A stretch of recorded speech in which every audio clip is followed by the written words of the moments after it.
இரட்சகருமாய் இருக்கிற இயேசு கிறிஸ்துவின் நாமத்தில் இந்த நாளிலும் ஆண்டவருடைய சமூகத்தில் ஆண்டவருடைய பிரசன்னத்தில் கூடிக்கொண்டிருக்கிற எல்லாருக்கும் அந்த ஸ்தோத்திரத்தை தெரிவிக்கிறேன். எல்லாரும் ஒரு ஸ்தோத்திரம் சொல்லுங்க. பக்கத்தில் இருக்கிற பார்த்து ஒரு ஸ்தோத்திரம் சொல்லுங்க. கர்த்தர் நல்லவர், கிருபை என்றும் உள்ளது. ஏதாவது ஒரு வசனம் சொல்லுங்க. ஏதாவது ஒரு வசனத்தை சொல்லி அவங்க வாழ்த்துங்க. இந்த நாளிலும் ஆண்டவர் சமூகத்தில் கூடி வந்து ஆண்டவரை துதிக்க, ஆண்டவரை ஆராதிக்க, ஆண்டவருடைய நாமத்தை உயர்த்த ஆண்டவர் கொடுத்த நல்ல ஒரு வாய்ப்புக்காக ஆண்டவருக்கு நன்றி செலுத்துகிறேன். சங்கீதக்காரனாகிய தாவீது சொல்லுகிறார், என்னோட கூட கர்த்தரை மகிமைப்படுத்துங்கள், நாம் ஒருமித்து அவர் நாமத்தை உயர்த்துவோம். இந்த வசனத்தை செயல்படுத்துகிற ஒரு நாள் தான் ஞாயிற்றுக்கிழமை ஆராதனை. எத்தனை பேர் ஆமென் சொல்றீங்க? இந்த வசனத்தை செயல்படுத்துகிற ஒரு நாள். நாம் தினமும் நம்முடைய வீட்டில் ஆண்டவரை துதிக்கிறோம், மகிமைப்படுத்துகிறோம், வீட்டில் நம்ம வந்து தேவனை ஆராதிக்கிறோம். ஆனால் இங்கே தாவீது சொல்லுகிறார், ஒருமித்து அவர் நாமத்தை உயர்த்துவோமாக. நாம் தனியாக ஆண்டவர் நாமத்தை உயர்த்துகிற ஒரு அனுபவம் இருக்கு. தனியாக உட்கார்ந்து, தனி அறையில் உட்கார்ந்து ஆண்டவரை துதித்து ஆண்டவரை மகிமைப்படுத்துகிற ஆராதிக்கிற ஒரு அனுபவம் இருக்கு. அதே நேரத்தில் தேவனுடைய ஜனங்கள், தேவனுடைய பிள்ளைகள் மற்ற தேவ பிள்ளைகளோடு, ஊழியரோடு, சபை மக்களோடு ஒருமித்து ஆண்டவருடைய நாமத்தை நம்ம மகிமைப்படுத்தணும். அந்த ஒரு காரியத்தை தான் இன்னைக்கு நம்ம செஞ்சுக்கிட்டு இருக்கோம். எத்தனை பேருக்கு சந்தோஷம்? அல்லேலூயா. இந்த ஞாயிற்றுக்கிழமை ரொம்ப அடிக்கடி வரா மாதிரி தெரியுதுல்ல? ரொம்ப அடிக்கடி வரா மாதிரி தெரியுது. சில விசுவாசிகள் நினைப்பாங்க, நான் நினைக்கிறேன் இந்த ஞாயிற்றுக்கிழமை மாசத்துக்கு ஒரு நாள் வந்தா நல்லா. அடிக்கடி ஆலயத்துக்கு வர வேண்டியதா இருக்கு, அடிக்கடி நேரத்தை ஒதுக்க வேண்டியதா இருக்கு, அடிக்கடி பிரயாணம் பண்ண வேண்டியதா இருக்கு, அடிக்கடி ஐயாவுடைய திட்டு வாங்க வேண்டியதா இருக்கு. ஆண்டவருக்கு ஸ்தோத்திரம். அம்மா பாஸ்டர் அங்க சவப்பட்டிக்கு வந்திருந்தாங்க. கொஞ்ச நேரம் பேசினாங்க. அப்போ அவங்க பேசின ஒரு வார்த்தை, சில ஆவிக்குரிய காரியங்களை சொல்லிட்டு இருந்தாங்க. கண்டிப்பான சில வார்த்தைகளை சொல்லிட்டு இருந்தாங்க. அப்போ சொன்னாங்க, உங்களை கண்டிக்கக்கூடிய ஒரு உரிமை இருக்கு, உங்களை கண்டிக்கணும். எதற்காக என்றால் ஆண்டவருடைய ராஜ்யத்திற்கு நீங்க வரணும், பரலோகத்திற்கு நீங்க வரணும், இல்லைங்களா? இன்னைக்கு ஆண்டவருடைய சமூகத்துல நாம் வந்திருக்கிறோம். ஆண்டவருக்கு மகிமை உண்டாததாக இப்படிப்பட்ட ஐக்கியத்தையும், இப்படிப்பட்ட அனுபவத்தையும், இப்படிப்பட்ட ஆண்டவருடைய சமூகத்தையும் ஆண்டவர் நமக்கு கொடுத்ததற்காக நாம் எல்லாருமே ஆண்டவருக்கு நன்றி உள்ளவர்களா இருக்கணும். எல்லாரும் ஒரு ஆமென் சொல்லிடுங்க. அல்லேலூயா. சரி, இந்த நாளிலும் ஆண்டவருடைய வசனத்தை நாம் தியானிக்க போகிறோம். இந்த நாளின் தியானத்திற்காக ஆண்டவர் கொடுக்கிற ஒரு வசனத்தை வாசிக்கலாம். ரோமர் 8ஆம் அதிகாரம் அதனுடைய 14வது வசனத்தை வாசிக்க கேட்போம். 8ஆம் அதிகாரம் 14வது வசனம்.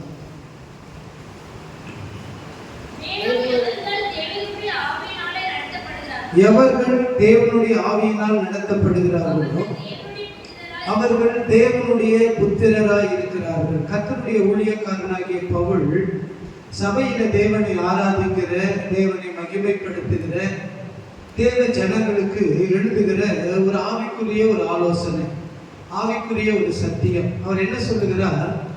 எவர்கள் தேவனுடைய ஆவியினால் நடத்தப்படுகிறார்களோ அவர்கள் தேவனுடைய புத்திரராய் இருக்கிறார்கள். அந்த வார்த்தையை இன்னும் ஆழமாக புரிகின்ற விதத்தில் சொல்ல வேண்டுமானால், அதாவது தேவனுடைய ஆவியினால் நடத்தப்படுகிறவர்கள் மட்டுமே தேவனுடைய புத்திரராய் இருப்பார்கள் அல்லது தேவனுடைய பிள்ளைகளாய் இருப்பார்கள். இன்றைக்கு ஆண்டவருடைய ஆலயத்தில் வந்திருக்கிற நாம் எல்லாருமே தேவனுடைய பிள்ளைகள் என்கிற ஒரு அதிகாரத்தை ஆண்டவர் கொடுத்திருக்கிறார். எவர்கள் அவருடைய நாமத்தின் மேல் விசுவாசம் வைத்து அவரை ஏற்றுக்கொள்ளுகிறவர்கள் எத்தனை பேர்களோ அத்தனை பேர்களும் தேவனுடைய பிள்ளைகளாகும்படி நான் அவர்களுக்கு அதிகாரம் கொடுத்திருக்கிறேன் என்று ஆண்டவர் சொல்லியிருக்கிறார். தேவனுடைய பிள்ளைகள் என்கின்ற ஒரு அதிகாரத்தை கொடுத்திருக்கிறார். இன்றைக்கு ஆண்டவருடைய ஆலயத்தில் வந்திருக்கிற உங்களுடைய, என்னுடைய ஒரு மேன்மை, ஒரு ஒரு ஆசீர்வாதமான ஒரு வார்த்தை என்னவென்றால், தேவனுடைய பிள்ளைகள் என்கின்ற ஒரு அதிகாரத்தை ஆண்டவர் கொடுத்திருக்கிறார். சரி, தேவனுடைய பிள்ளைகள் என்கின்ற ஒரு நிலையிலே நாம் இருந்தாலும் தேவனுடைய பிள்ளைகள் என்பது தேவனுடைய புத்திரர்கள் என்பதற்கு அடையாளம் என்ன? பவுல் எழுதுகிறார், நீங்கள் தேவனுடைய ஆவியினாலே நடத்தப்பட வேண்டும். தேவனுடைய ஆவியினால் நடத்தப்படுவது என்பது தேவ ஜனங்களுக்கு மிக மிக முக்கியமான ஒரு காரியம். எத்தனை பேர் ஆமென் சொல்றீங்க? அல்லேலூயா. அதுதான் அடையாளம், அதுதான் அடையாளம். ஆண்டவரை விசுவாசிக்கிறோம், அது நிமித்தமாய் தேவனுடைய பிள்ளைகள். தேவனை ஆராதிக்கிறோம், அதனால தேவனுடைய பிள்ளைகள். தேவனுடைய ஆலயத்திற்கு வருகிறோம், அதனால தேவனுடைய பிள்ளைகள். தேவனை விசுவாசிக்கிறோம், அதனால தேவனுடைய பிள்ளைகள், இல்லைங்களா? தேவனுடைய ஊழியத்தை செய்கிறோம், அதனால தேவனுடைய பிள்ளைகள் என்கின்ற ஒரு நிலையிலே நாம் இருந்தாலும் கூட இங்கே பவுல் என்ன எழுதுகிறார்? நீங்கள் தேவனுடைய புத்திரராய் இருப்பதற்கு அடையாளம் தேவனுடைய ஆவியினாலே நடத்தப்பட வேண்டும். நீங்க 143 சங்கீதம் அதனுடைய 10ஆம் வசனத்தை வாசிக்கும் பொழுது, சங்கீதக்காரனாகிய தாவீது ஆண்டவரை நோக்கி ஜெபம் பண்ணும் பொழுது இப்படி அவர் ஜெபிக்கிறார். 10ஆம் வசனம், உமக்கு பிரியமானதை செய்ய எனக்கு போதித்தருளும், நீரே என் தேவன், உம்முடைய நல்ல ஆவி என்னை செம்மையான வழியிலே நடத்துவாராக. ஆண்டவரிடத்தில் அவர் ஜெபம் பண்றார், தேவனிடத்தில் ஜெபம் பண்றார். ஆண்டவரே, உங்களுக்கு பிரியமானதை செய்ய எனக்கு போதித்தருளும், உம்முடைய நல்ல ஆவி அல்லது உம்முடைய பரிசுத்த ஆவி என்னை நடத்துவாராக. என்னை நடத்த வேண்டும். எங்கே நடத்த வேண்டும்? எப்படி நடத்த வேண்டும்? செம்மையான வழியிலே நடத்த வேண்டும். ஆக இந்த சங்கீதக்காரனுடைய ஒரு ஜெபம், ஒரு எதிர்பார்ப்பு என்னவென்றால், உம்முடைய நல்ல ஆவி, அதாவது உம்முடைய பரிசுத்த ஆவி என்னை நடத்த வேண்டும் என்று ஜெபம் பண்ணுகிறார். தாவீது ஆண்டவரை நோக்கி ஜெபம் பண்ணுகிறார். ஆனால் பவுல் அந்த தேவனுடைய ஆவி உங்களை நடத்த வேண்டும் என்று சொல்லி ஆலோசனை சொல்லுகிறார். தேவனுடைய ஆவி செம்மையான வழியிலே நடத்துகிறார். அதே நேரத்தில் நீங்க ஏசாயா தீர்க்க தரிசன புத்தகம் 58ஆம் அதிகாரம் அதனுடைய 11வது வசனத்தை வாசிக்கும் பொழுது, கர்த்தர் உன்னை நித்தமும் நடத்தி என்று எழுதப்பட்டிருக்கு. கர்த்தருடைய ஆவி உங்களை எப்படி நடத்துகிறார்? நித்தமும் நடத்துகிறார். நித்தமும் என்றால் எப்பொழுதும் நடத்துகிறார். ஆமென் சொல்லுங்க. ஒரு பக்கம் செம்மையான வழியிலே தேவனுடைய ஆவியானவர் நம்மை நடத்துவார். இன்னொரு பக்கம் நித்தமும், அதாவது எப்பொழுதும் நடத்துவார். நெருக்கங்கள் நேரத்திலே நடத்துவார், பாடுகள் நேரத்திலே நடத்துவார், உபத்திரவங்கள் நேரத்திலே நடத்துவார். ஏனென்றால் நம்முடைய வாழ்க்கையில எல்லா நேரங்களிலும் ஒரே நிலைமைகள் இருப்பது கிடையாது. எல்லா நேரத்திலும் மகிழ்ச்சி கிடையாது, எல்லா நேரத்திலும் உயர்வு கிடையாது, எல்லா நேரத்திலும் மேன்மை கிடையாது. சில நேரங்களில் சில ஆபத்துகள் வருகிறது, சில போராட்டங்கள் வருகிறது, சில பலவீனங்கள் வருகிறது, சில நெருக்கமான காரியங்கள் வருகிறது. அப்படிப்பட்ட நேரத்திலும் ஆவியானவர் நடத்துகிறார். அதனால்தான் அங்கே நம்ம படிக்கிறோம், கர்த்தர் உன்னை நித்தமும் நடத்தி. அடுத்து என்ன செய்கிறாரா? மகா வறட்சியான காலங்களில் உன் ஆத்மாவை என்ன பண்றாரு? திருப்தியாக்குகிறார். உங்கள் ஆத்மா திருப்தி அடைய வேண்டும் என்றால் ஆவியானவர் உங்களை நடத்தணும். எப்படிப்பட்ட நேரத்தில் திருப்தியாக்குகிறார்? எப்படி? செழிப்பான நேரத்தில். அப்படியே அந்த நாட்களில் திருப்தியாக்குகிறார். மகா வறட்சியான காலங்களில், வறட்சியான காலம், தரித்திரமான காலம், அதுவும் எப்படிப்பட்ட வறட்சியா? மகா வறட்சியான காலத்திலும் ஆவியானவர் உங்களை நடத்தினால் உங்கள் ஆத்மாவை திருப்தியாக்குவார். அப்ப ஆவியானவர் நடத்த வேண்டியது எவ்வளவு முக்கியம் என்று தெரிகிறது. எதற்கு சொல்லி அல்லேலூயா. ஆவியானவர் நடத்தும் பொழுது வறட்சியான காலத்திலும் ஆத்மாவை திருப்திப்படுத்துவார். ஆவியானவர் நடத்தாம நாமே சுயமா நடந்துகிட்டு இருந்தோம்னா செழிப்பான காலத்துல கூட ஆத்மா திருப்தியா இருக்க. எத்தனை பேர் வழங்குது? எத்தனை பேர் புரியுது? கொரோனா காலத்துல பயங்கரமான வறுமை, தேசத்துல வேலை இல்லை, வருமானம் இல்லை, பசி, பட்டினி, அநேக செய்திகளை நம்ம கேள்விப்பட்டோம். தேசத்துல அநேக ஜனங்கள் ஆகாரத்திற்காக அதிக பிரயாசப்பட்டார்கள், கஷ்டப்பட்டார்கள். ஆனால் தேவ ஜனங்களுடைய, தேவ ஊழியர்களுடைய, தேவனை ஆராதிக்கிற தேவ பிள்ளைகளுடைய ஒரு பெரிய சாட்சி என்னவென்றால், அநேகர் சொன்ன சாட்சி, தேவ ஜனங்கள் சொன்ன சாட்சி, இந்த கொரோனா காலத்துல தான் ஆண்டவர் எங்களுக்கு திருப்தியான ஆகாரத்தை கொடுத்தார். அப்படிப்பட்ட சாட்சி கேட்டீங்களா? உங்களுக்கு இருக்கு அந்த சாட்சி, எனக்கு இருக்கு. அப்படின்னு சொல்லி ஒரு வீட்டுக்கு ஜெபம் பண்ண போயிருந்தேன். அந்த கொரோனா காலம் முடிஞ்ச பிறகு ஒரு 6 மாதம் கழிச்சு முடிஞ்ச பிறகு போயிருந்தேன். அங்கிள் எனக்காக ஜெபம் பண்ணுங்க. அவனுக்கு வந்து ஒரு 25 வயசு.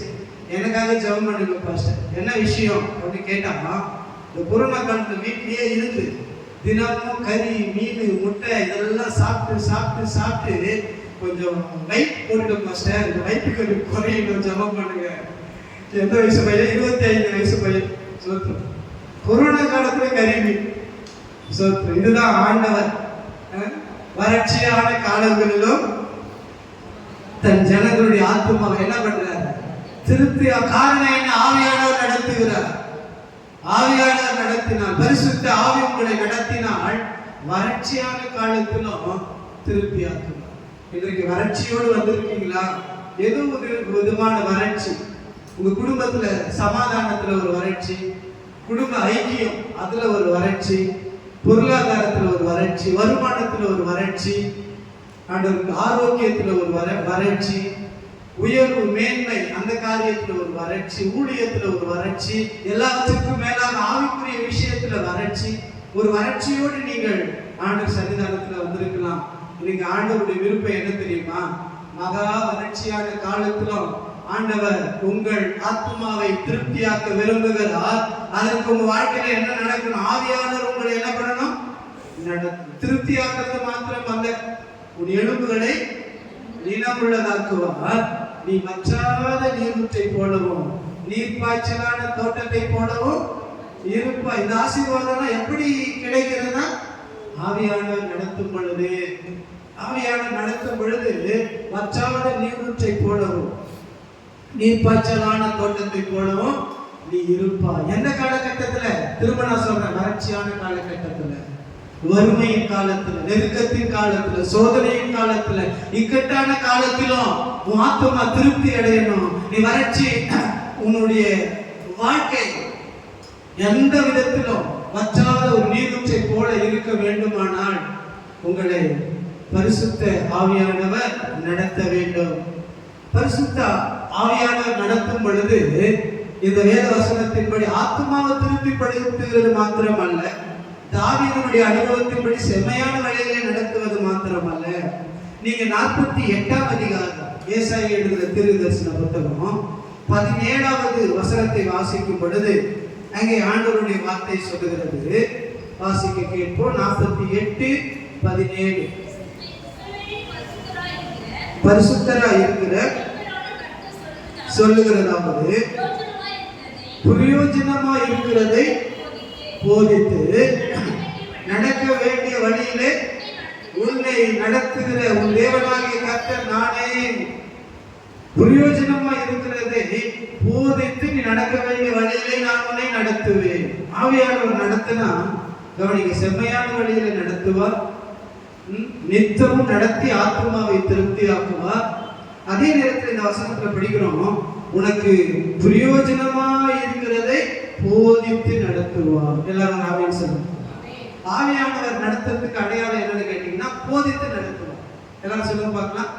எப்படி நடத்துவாரு? போதித்து நடத்துவார். போதனை ரொம்ப ரொம்ப முக்கியம். ஆண்டவருடைய சமூகத்துல தேவனுடைய ஜனங்கள் தேவனுடைய வசனத்தினால என்ன பண்ணணும்? போதிக்கப்படணும். நான் நினைக்கிறேன் உபாகம் 33ஆம் அதிகாரம் 2-3 வசனம் நினைக்கிறேன். உம்முடைய பரிசுத்தவான்கள் உம்முடைய கையில் இருக்கிறார்கள், அவர்கள் உம்முடைய பாதத்தில் விழுந்து உம்முடைய வார்த்தையினாலே போதனை அடைவார்கள். எல்லாரும் சொல்லுங்க பார்க்கலாம். உம்முடைய வார்த்தையினாலே சொல்லுங்க, போதனை அடைவார்கள். யாரு? பரிசுத்தவான்கள். எப்படி போதனை அடைவார்கள்? உம்முடைய பாதத்துல விழுந்து. நல்லா கவனிங்க, பிரயோஜனமா இருக்கிறதை நான் உனக்கு போதித்து நீ நடக்க வேண்டிய வழியில நடத்துவேன். ஆவியானவர் நடத்த விரும்புற, நீ நடக்க வேண்டிய வழியில நடத்த விரும்புற. அதற்காக உங்களுக்கு பிரயோஜனமா இருக்கிறத போதித்து நடத்த விரும்புற. போதித்து ஆவியானவர் நடத்தணும்னா ஒரு தேவ பிள்ளை என்ன செய்யணுமா? ஆண்டவர் பாதத்துல சொல்லுங்க, இல்ல ஆண்டவர் பாதத்துல விழணும். ஆண்டவருடைய வார்த்தையினாலே போதிக்கப்படணும். அதுவும் ஆண்டவருடைய பாதத்துல விழுகிற நபர்கள் யாருன்னு கேட்டீங்கன்னா அந்த வசனத்துல எழுதப்பட்டிருக்கு, உங்களுடைய பரிசுத்தவான்கள். எப்படி இருக்கணும்? பரிசுத்தமா இருக்கணும். அப்ப அதுல இருந்து என்ன தெரியுதுன்னா, பரிசுத்தமா இருந்தாதான் ஆண்டவர் என்ன பண்ண முடியும், போதிக்க முடியும். இன்னைக்கு இருக்கிற ஸ்தோத்திரம், பள்ளிக்கூடத்துல வேலை செய்ய ஆசிரியர்கள் கேட்டுப்பாரு, படிக்கிற பிள்ளைகளுக்கு போதிக்கிறதுக்கு தான் ஆசிரியர்களுக்கு ஒரு சந்தோஷம். படிக்காத பிள்ளைங்களுக்கு ஒரு மக்கா இருக்கிறாங்க, அவங்க போதிக்கிறதுக்கு சந்தோஷமா இருக்குமா? அது மாதிரி ஆண்டவர் பரிசுத்தவான்களுக்கு போதிக்கிறார். எதை போதிக்கிறார்? அவருக்கு பிரயோஜனமா இருக்கிறதை போதித்து நடத்துகிறார். இன்றைக்கு ஆண்டவருடைய ஆலயத்தில் வந்திருக்கிற உங்களுக்கு பிரயோஜனமா இருக்கிறதை உங்களுக்கு போதித்து நீங்க நடக்க வேண்டிய வழியிலே உங்களை நடத்தும்படி ஆவியானவர் விரும்புகிறார். எத்தனை பேருக்கு சந்தோஷம்? பயப்படாது. உங்களுக்கு பிரயோஜனமா இருக்கிறதை என்ன பண்ணுவார்? போதிப்பார். அவர் போதிக்கணும்னா அவர் சமூகத்துல என்ன பண்ணணும்? விழணும், அவர் சமூகத்துல உட்காரணும். ஆண்டவரால் போதிக்கப்படுவதற்கு நாம் நேரத்தை ஒதுக்கணும், சமயத்தை ஒதுக்கணும், ஒரு சில தியாகங்களை நம்ம செய்யணும். எத்தனை பேர் ஆமென் சொல்றீங்க? நீங்க பள்ளிக்கூடத்தில் படிக்கிற பிள்ளைகளை எடுத்து ஆசிரியர்கள் போதிக்கப்படுறாங்க, அவங்க என்ன தியாகம் பண்றாங்க, என்னென்ன பிரயாசப்படுறாங்க? பிள்ளைகள், படிக்கிற பிள்ளைகள் ஆசிரியர் மூலமாக போதிக்கப்படுவதற்கு, போதனை அடைவதற்கு என்னென்ன முயற்சிகள் எடுக்கிறாங்க சொல்லுங்க. என்னென்ன பிரயாசத்தை எடுக்கிறாங்க பிள்ளைங்க? என்னென்ன முயற்சி எடுக்கிறாங்க? காலையில எழும்புறாங்க, அதுவும் சீக்கிரமா எழும்புறாங்க. சீக்கிரமா எத்தனை மணிக்கு? 7 மணிக்கா? 8 மணிக்கா? சீக்கிரம்னா என்ன நீங்க சொல்லுங்க. பெற்றோர்களுக்கு ஒரு குறிப்பிட்ட நேரம் சீக்கிரம், பிள்ளைகளுக்கு ஒரு குறிப்பிட்ட நேரம் சீக்கிரம். பிள்ளைகளுக்கு கேட்டா 7 மணி எனக்கு சீக்கிரம் ஐயா அப்படின்னு. பெற்றோர்களை கேட்டீங்கன்னா 4 மணிக்கு எழுதா கூட அது சீக்கிரம் கிடையாது. பிள்ளைங்க படிக்கணும் என்பதற்காக அப்ப சரி ஒரு 6 மணிக்கு எழுப்புறாங்க. இன்னைக்கு பெற்றோர்கள்லாம் 7 மணிக்கு எழுப்புறாங்க. சில வீடுகளில் பிள்ளைகள் 6 மணிக்கு எழுப்புறாங்க. சில வீடுகள் பெற்றோர்கள் 6 மணிக்கு எழுப்பும், பிள்ளைங்க 5 மணிக்குள்ள எழுப்பி படிச்சுட்டு இருக்காங்க. எப்படியும் நடந்துருக்கு. ஆக பிள்ளைகள் எழுப்புறாங்க, குடிக்கிறாங்க, ஆயத்தப்படுறாங்க, ஆண்டவருக்கு ஸ்தோத்திரம். ஒரு பக்கம் டியூஷன் போறாங்க, அதுக்கு பிறகு பள்ளிக்கூடத்துக்கு போறாங்க. நான் நினைக்கிறேன் ஒரு 9 மணிக்கு 9 மணில இருந்து அவங்க படிக்க ஆரம்பிக்கிறாங்க. எவ்வளவு நேரம் படிக்கிறாங்க? 9 மணிக்கு ஆரம்பிச்சு 10:10 வந்துடுறாங்க வீட்டுக்கு. எவ்வளவு நேரம் படிக்கிறாங்க? ஐயா இல்லைன்றாரு. எவ்வளவு நேரம் படிக்கிறாங்க சொல்லுங்களேன். படிக்கிற பிள்ளைங்க சொல்லுங்க, பெற்றோர்கள் சொல்லுங்க. பிள்ளைகளை காட்டிலும் பெற்றோர்களுக்கு தான் நேரம் ரொம்ப கரெக்டா தெரியும். இன்னைக்கு என்ன எக்ஸாம் பிள்ளைகளுக்கு தெரியுதோ இல்லையோ, பெற்றோர்களுக்கு நல்லாவே தெரியும். சரி, எவ்வளவு நேரம் படிக்கிறாங்க? 9 மணிக்கு ஆரம்பிக்கிறாங்க. 10, 11, 12, 1 ஒரு 1 ஹவர் பிரேக் விட்டுருங்க. திரும்ப 2, 3, 4. எத்தனை மணி நேரம் படிக்கிறாங்க ஒரு நாளைக்கு? 6 மணி நேரம் படிக்கிறாங்க. அதோட பெற்றோர்கள் அவங்க விட்டுறாங்களா? வீட்டுக்கு வந்தோடனே திரும்ப ஒரு 2 மணி நேரம், குறைஞ்சு 8 மணி நேரம். நீங்க 8 மணி நேரம் வேலை செய்யுங்க, பிள்ளைங்க 8 மணி நேரம் என்ன பண்றாங்க? படிக்கிறாங்க, போதனை அடைகிறார்கள். இந்த உலகத்திற்குரிய ஒரு அறிவை பெற்றுக்கொள்ள, இந்த உலகத்திற்குரிய ஒரு ஞானத்தை பெற்றுக்கொள்ள, இந்த உலகத்திற்குரிய காரியங்களை அறிந்து கொள்ள படிக்கிற பிள்ளைகள் ஒரு நாளைக்கு 8 மணி நேரம் போதனை அடைகிறார்கள். ஸ்தோத்திரம். நான் நினைக்கிறேன் 5 வயது, 6 வயது, 8 வயது, 10 வயது உள்ளவர்கள் பிள்ளைகள் ஏறக்குறைய ஒரு நாளைக்கு 8 மணி நேரம் போதனை அடைகிறார்கள். ஆண்டவருக்கு ஸ்தோத்திரம். நாம் ஆண்டவருடைய பிள்ளைகளாக இருக்கிறோம். ஆண்டவருடைய சித்தத்தை அறிந்து கொள்ள, ஆண்டவருடைய திட்டத்தை அறிந்து கொள்ள, அல்லது நம்முடைய வாழ்க்கையை குறித்து அறிந்து கொள்ள, நம்முடைய ஆசீர்வாதங்களை அறிந்து கொள்ள, ஆண்டவர் நம்மை எதற்காக அழைத்தார், தெரிந்து கொண்டார், அபிஷேகம் பண்ணினார் என்கின்ற காரியத்தை அறிந்து கொள்ள, தேவனுடைய காரியங்களை அறிந்து கொள்ள நாம் எவ்வளவு நேரம் தேவனுடைய வசனத்தினால் போதிக்கப்படுகிறோம் என்று இந்த காலை நேரத்தில் தேவனுடைய பிள்ளைகள் என்ன பண்ணலாம்? நிதானிக்கணும். கொஞ்சம் நிதானி. எவ்வளவு நேரம் போதிக்கப்படும்? ஒரு நாளைக்கு எவ்வளவு நேரம் போதிக்கப்படும்? அது அவங்களுக்கு தான் தெரியும். எவ்வளவு நேரம் நம்ம பைபிள் படிக்கணுமோ அவ்வளவு நேரம் ஆண்டவர் போதிக்கிறாரு அப்படின்னு நம்ம புரிஞ்சுக்கணும். 1/2 மணி நேரம் நீங்க வசனத்தை படிச்சீங்கன்னா 1/2 மணி நேரம் ஆண்டவர் போதிக்கிறார். 1 மணி நேரம் பைபிள் படிக்கும் பொழுது 1 மணி நேரம் போதிக்கிறார் அப்படி புரிஞ்சுக்கணும்.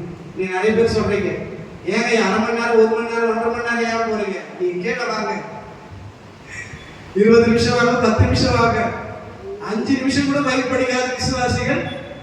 நான் உங்களை குற்றப்படுத்துறதுக்காக சொல்ல, உங்களை உணர்த்துவதற்காகவும் உங்களுக்கு உங்களை ஞாபகப்படுத்துறதுக்காக சொல்றேன். எப்படி வசனத்தை படிக்காம எப்படி போதிக்க முடியும்? பள்ளிக்கூடத்துக்கு போகாம ஒரு மாணவன் போதிக்கப்பட முடியுமா? ஆண்டவர் சமூகத்துக்கு வராம ஒரு தேவ பிள்ளை போதிக்கப்பட முடியுமா? நேரத்தை ஒதுக்காமல் ஒரு மாணவன் ஆசிரியர்களால் போதிக்கப்பட முடியுமா? அது மாதிரி ஒரு தேவ பிள்ளை ஆண்டவருக்கு நேரத்தை ஒதுக்காம, ஆண்டவர் சமூகத்துக்கு நேரத்தை ஒதுக்காம, ஆண்டவருடைய காரியத்துக்கு நேரத்தை ஒதுக்காம ஆண்டவருடைய வசனத்தினால் போதிக்கப்பட முடியுமா? இன்றைக்கு உங்களை நீங்களே நிதானிச்சு பாருங்க. ஆண்டவரால் போதிக்கப்பட, ஆண்டவருடைய வசனத்தினால் போதிக்கப்பட எனக்கு பிரயோஜனமானதை ஆண்டவர் எனக்கு போதிக்க நான் எவ்வளவு நேரம் ஆண்டவருக்கு கொடுக்கிறேன். போதனை அடைய வேண்டுமானால் நேரம் என்பது ரொம்ப ரொம்ப முக்கியம். நேரத்தை ஒதுக்காம ஆண்டவர் போதிக்க முடியாது. நேரத்தை ஒதுக்காம இந்த உலகத்தில் இருக்கிற மனுஷர்களும் என்ன பண்ண முடியாது. எத்தனை பேருக்கு புரியுது? ஒரு தீமையை குறித்து அறிந்து கொள்ள வேண்டுமானால் அதற்கும் நேரத்தை ஒதுக்கி அந்த தீமையை என்ன பண்றாங்க? கற்றுக்கொள்கிறார்கள், போதிக்கப்படுகிறார்கள். ஆண்டவருக்கு ஸ்தோத்திரம். அப்ப நமக்கு பிரயோஜனமானதை ஆண்டவர் நமக்கு போதிக்க வேண்டுமானால் நாம் நேரத்தை ஒதுக்கணும். சரி, எவர்கள் தேவனுடைய ஆவியினால் நடத்தப்படுகிறார்களோ அவர்கள் தேவனுடைய புத்திரர் எனப்படுவார்கள். இன்னைக்கு ஆவியானவர் தன்னுடைய ஜனங்களை நடத்தும் பொழுது ஒரு 4 காரியங்களை தியானிக்க போகிறோம். எதற்கு நேராக நடத்துவார்? ஆவியானவர் நடத்தும் பொழுது நாம் எப்படிப்பட்டவர்களாக இருப்போம்? முதலாவதாக வாசிக்க கேட்போம். எடுத்துக்கொள்ளுங்க. சகரியாவின் தீர்க்கதரிசன புத்தகம் 12ஆம் அதிகாரம் அதனுடைய 10வது வசனத்தை ஒருவர் வாசிக்க கேட்போம். 12ஆம் அதிகாரம் அதனுடைய 10வது வசனத்தை வாசிக்க கேட்போம். எருசலேமின் குடிகள் மேலும் விண்ணப்பங்களின் ஆவியையும் ஊற்றுவேன். அப்பொழுது அவர்கள் என்னை நோக்கி பார்த்து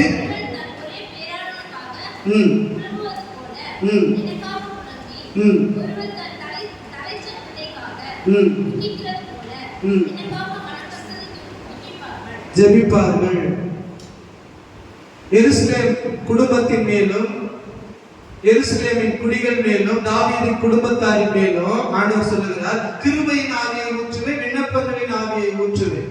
அப்படி ஊற்றும் பொழுது அவங்க என்ன பண்ணுவாங்க? நான் சுருக்கமா சொல்றேன், என்னை நோக்கி ஜெபம் பண்ணுவாங்க என்று ஆண்டவர் சொல்லுகிறார். என் ஆவியை நான் ஊற்றும் பொழுது அவங்க என்ன பண்ணுவாங்க? சொல்லுங்களேன், என்ன பண்ணுவாங்க? என்னை நோக்கி புலம்புவார்கள், அழுவார்கள், ஜெபம் பண்ணுவார்கள். என் ஆவியை நான் ஊற்றும் பொழுது. அப்ப முதலாவது குறிப்பு, ஒரு தேவ பிள்ளையை ஆவியானவர் நடத்தும் பொழுது எதற்கு நேராக நடத்துவார்? ஜெபத்திற்கு நேராக நடத்துவார். எல்லாரும் ஆமென் சொல்லுங்க. எதற்கு நேராக நடத்துவார்? ஜெபிப்பதற்கு நேராக நடத்துவார். அந்த வார்த்தை இன்னும் கொஞ்சம் மாத்தி புரியுற மாதிரி சொல்ற பாருங்களேன். ஒரு தேவ பிள்ளைய, ஒரு ஊழியக்காரனை ஆண்டவர் நடத்துகிறதுக்கு அடையாளம், ஆண்டவர் ஆவியானவரால் அவர்கள் நடத்தப்படுகிறார்கள் என்பதற்கு அடையாளம் அவர்கள் ஜெபிக்கிறவர்களா இருப்பார்கள். எப்படிப்பட்டவர்களா இருப்பாங்க? ஜெபிக்கிறவர்களா இருப்பார்கள்.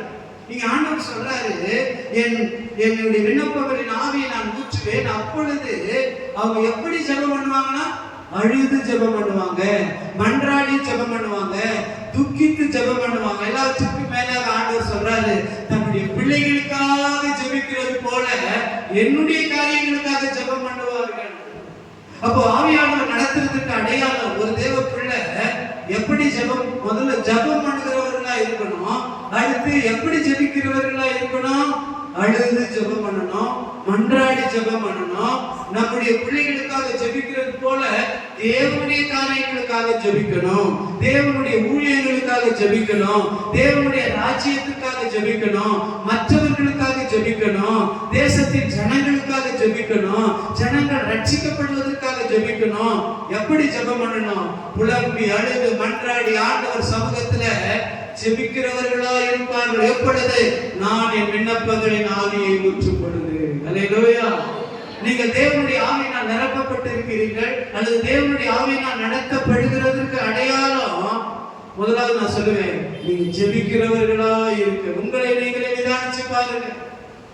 தினமும் ஜெபிக்கிற பழக்கம் இருக்கா? அனுபவம் இருக்கா? உங்களுக்கு கேள்வி எல்லாம் நான் கேட்கிறேன், கை தூக்குங்க. அதெல்லாம் நான் சொல்ல வரல. இந்த வசனத்தை கேட்டுக்கிட்டே உங்களை நிதானிச்சு பாருங்க. நீங்க தேவனுடைய ஆவியினால் நடத்தப்படுகிறதுக்கு அடையாளம் நீங்க தினமும் ஜெபிக்கிறவர்களா இருக்கணும். ஒண்ணு. அடுத்து மற்றவர்களுக்காக ஜெபிக்கிறவர்களா இருக்கணும். அடுத்து தேவனுடைய காரியங்களுக்காக ஜெபிக்கிறவர்களா ஜெபிக்கிறவர்களா இருக்கணும். அடுத்து தேசத்திற்காக ஜெபிக்கிறவர்களா இருக்கணும். ஜெபிக்கிற இந்த ஜெபம் எப்படி நீங்க ஜெபம் பண்ணணும்? மன்றாடி அழுது ஆண்டவர் சமூகத்துல கண்ணீரோடு ஜெபிக்கிறவர்களா இருக்கணும். கண்ணீரோடு ஜெபிக்கிற அனுபவம் இருக்கா? மன்றாடி ஜெபிக்கிற அனுபவம் இருக்கா? மற்றவர்களுக்காக ஜெபிக்கிற அனுபவம் இருக்கா? தேசத்திற்காக ஜெபிக்கிற அனுபவம் இருக்கா? எல்லாவற்றிற்கும் மேலாக தேவனுடைய காரியத்திற்காக ஜெபிக்கிற அனுபவம் இருக்கா? தேவனுடைய காரியம் என்ன? ஊழியத்திற்காக ஜெபிக்கிற அனுபவம் இருக்கா? தேவனுடைய ஆலயத்திற்காக ஜெபிக்கிற அனுபவம் இருக்கா? தேசத்தில் அழித்துக் கொண்டிருக்கிற ஆத்துமாக்கள், தேவனுடைய ஜனங்கள், தேவன் சிருஷ்டித்த மனிதர்கள், அந்த ஆத்துமாக்கள் ரட்சிக்கப்பட தேவனுடைய சமூகத்திற்கு வருவதற்காக ஜெபிக்கிற அனுபவம் இருக்கா? தேவனுடைய ஆவியினால் நடத்தப்படுகிற தேவ பிள்ளை தேசத்திற்காக தேவனுடைய காரியத்திற்காகவும் ஜெபிக்கிறவர்களாய் இருப்பார்கள். இன்றைக்கு ஆண்டவருடைய ஆலயத்தில் வந்திருக்கிற தேவனுடைய பிள்ளைகளாகிய உங்களை குறித்து ஆண்டவருடைய விருப்பம். ஆண்டவர் சொல்லுகிறார், என்னுடைய ஆவியை நான் உங்கள் மேல் ஊற்றுவேன், அப்பொழுது நீங்கள் என்னுடைய சமூகத்துல என்னுடைய காரியத்திற்காக நீங்கள் அழுது மன்றாடி புலம்பி ஜெபம் பண்ண வேண்டும். எத்தனை பேர் ஆமென் சொல்றீங்க? எத்தனை பேர் ஆயத்தம் பண்றீங்க? அல்லேலூயா. நான் திரும்ப சொல்றேன், தேவனுடைய ஆவியினால் நடத்தப்படுகிறதுக்கு அடையாளம் நீங்க தினமும் ஜெபம் பண்ணணும், மற்றவர்களுக்காக ஜெபம் பண்ணணும், அழுது ஜெபம் பண்ணணும், கண்ணீரோடு ஜெபம் பண்ணணும். இதுதான் ஆவியானவர் நடத்துகிறதுக்கு அடையாளம். ஆவியானவர் நடத்தும் பொழுது ஜெபத்திற்கு நேராக நடத்தும் அநேக உதாரணங்கள் வேதத்தில் இருக்கு. நீங்க அப்போஸ்தலர் 2ஆம் அதிகாரம் அதனுடைய 42ஆம் வசனத்தை வாசிக்கும் பொழுது அங்க ஆதி திருச்சபையை குறித்து ஒரு காரியம் எழுதப்பட்டிருக்கு. வாசிக்க கேட்போம். 42 உபதேசத்திலும் ஜெபம் பண்ணுதலிலும் உறுதியாக தரித்திருந்தார்கள். ஆதி அப்போஸ்தலர்கள், ஆதி திருச்சபையார் ஜெபம் பண்ணுகிறதில் உறுதியாய் தரித்திருந்தார்கள். எப்படி உறுதியாய் தரித்திருந்தார்கள்? அனுதினமும் ஜெபம் பண்ணாங்க, ஒருமனப்பட்டு ஜெபம் பண்ணாங்க, கருத்தா ஜெபம் பண்ணாங்க, ஊக்கத்தோடு ஜெபம் பண்ணாங்க, ஆவியில நிரம்பி ஜெபம் பண்ணாங்க. ஆண்டவருக்கு ஜெபத்துல உறுதியாய் தரித்திருந்தார்கள். இப்படி உறுதியாய் ஜெபத்துல தரித்திருந்ததுக்கு காரணம் என்ன? அனுதினமும் ஆலயத்துல ஜெபம் பண்ணினதுக்கு காரணம் என்ன? அப்போஸ்தலர் 2ஆம் அதிகாரம் 4ஆம் வசனத்துல படிக்கிறோம், அவர்கள் எல்லாரும் பரிசுத்த ஆவியினாலே நிரப்பப்பட்டார்கள். பரிசுத்த ஆவியினாலே நிரப்பப்பட்டது நிமித்தமாக இப்பொழுது அவங்க ஜெபத்துல உறுதியா இருக்கிறாங்க. அவங்க அனுதினமும் ஜெபம் பண்றாங்க, அவங்க அனுதினமும் ஆலயத்துல ஜெபம் பண்றாங்க, அவங்க அனுதினமும் தேவ பிள்ளைகளோடு விசுவாசிகளோடு ஒருமனப்பட்டு ஜெபம் பண்றாங்க. அவர்கள் அனுதினமும் கருத்தா ஜெபம் பண்றாங்க, ஆத்துமாக்களுக்காக ஜெபம் பண்றாங்க, அனுதினமும் ஜனங்கள் ரட்சிக்கப்பட வேண்டும் என்று ஜெபம் பண்ணுகிறார்கள், அற்புத அடையாளங்கள் நடக்க வேண்டும் என்று ஜெபம் பண்ணுகிறார்கள்.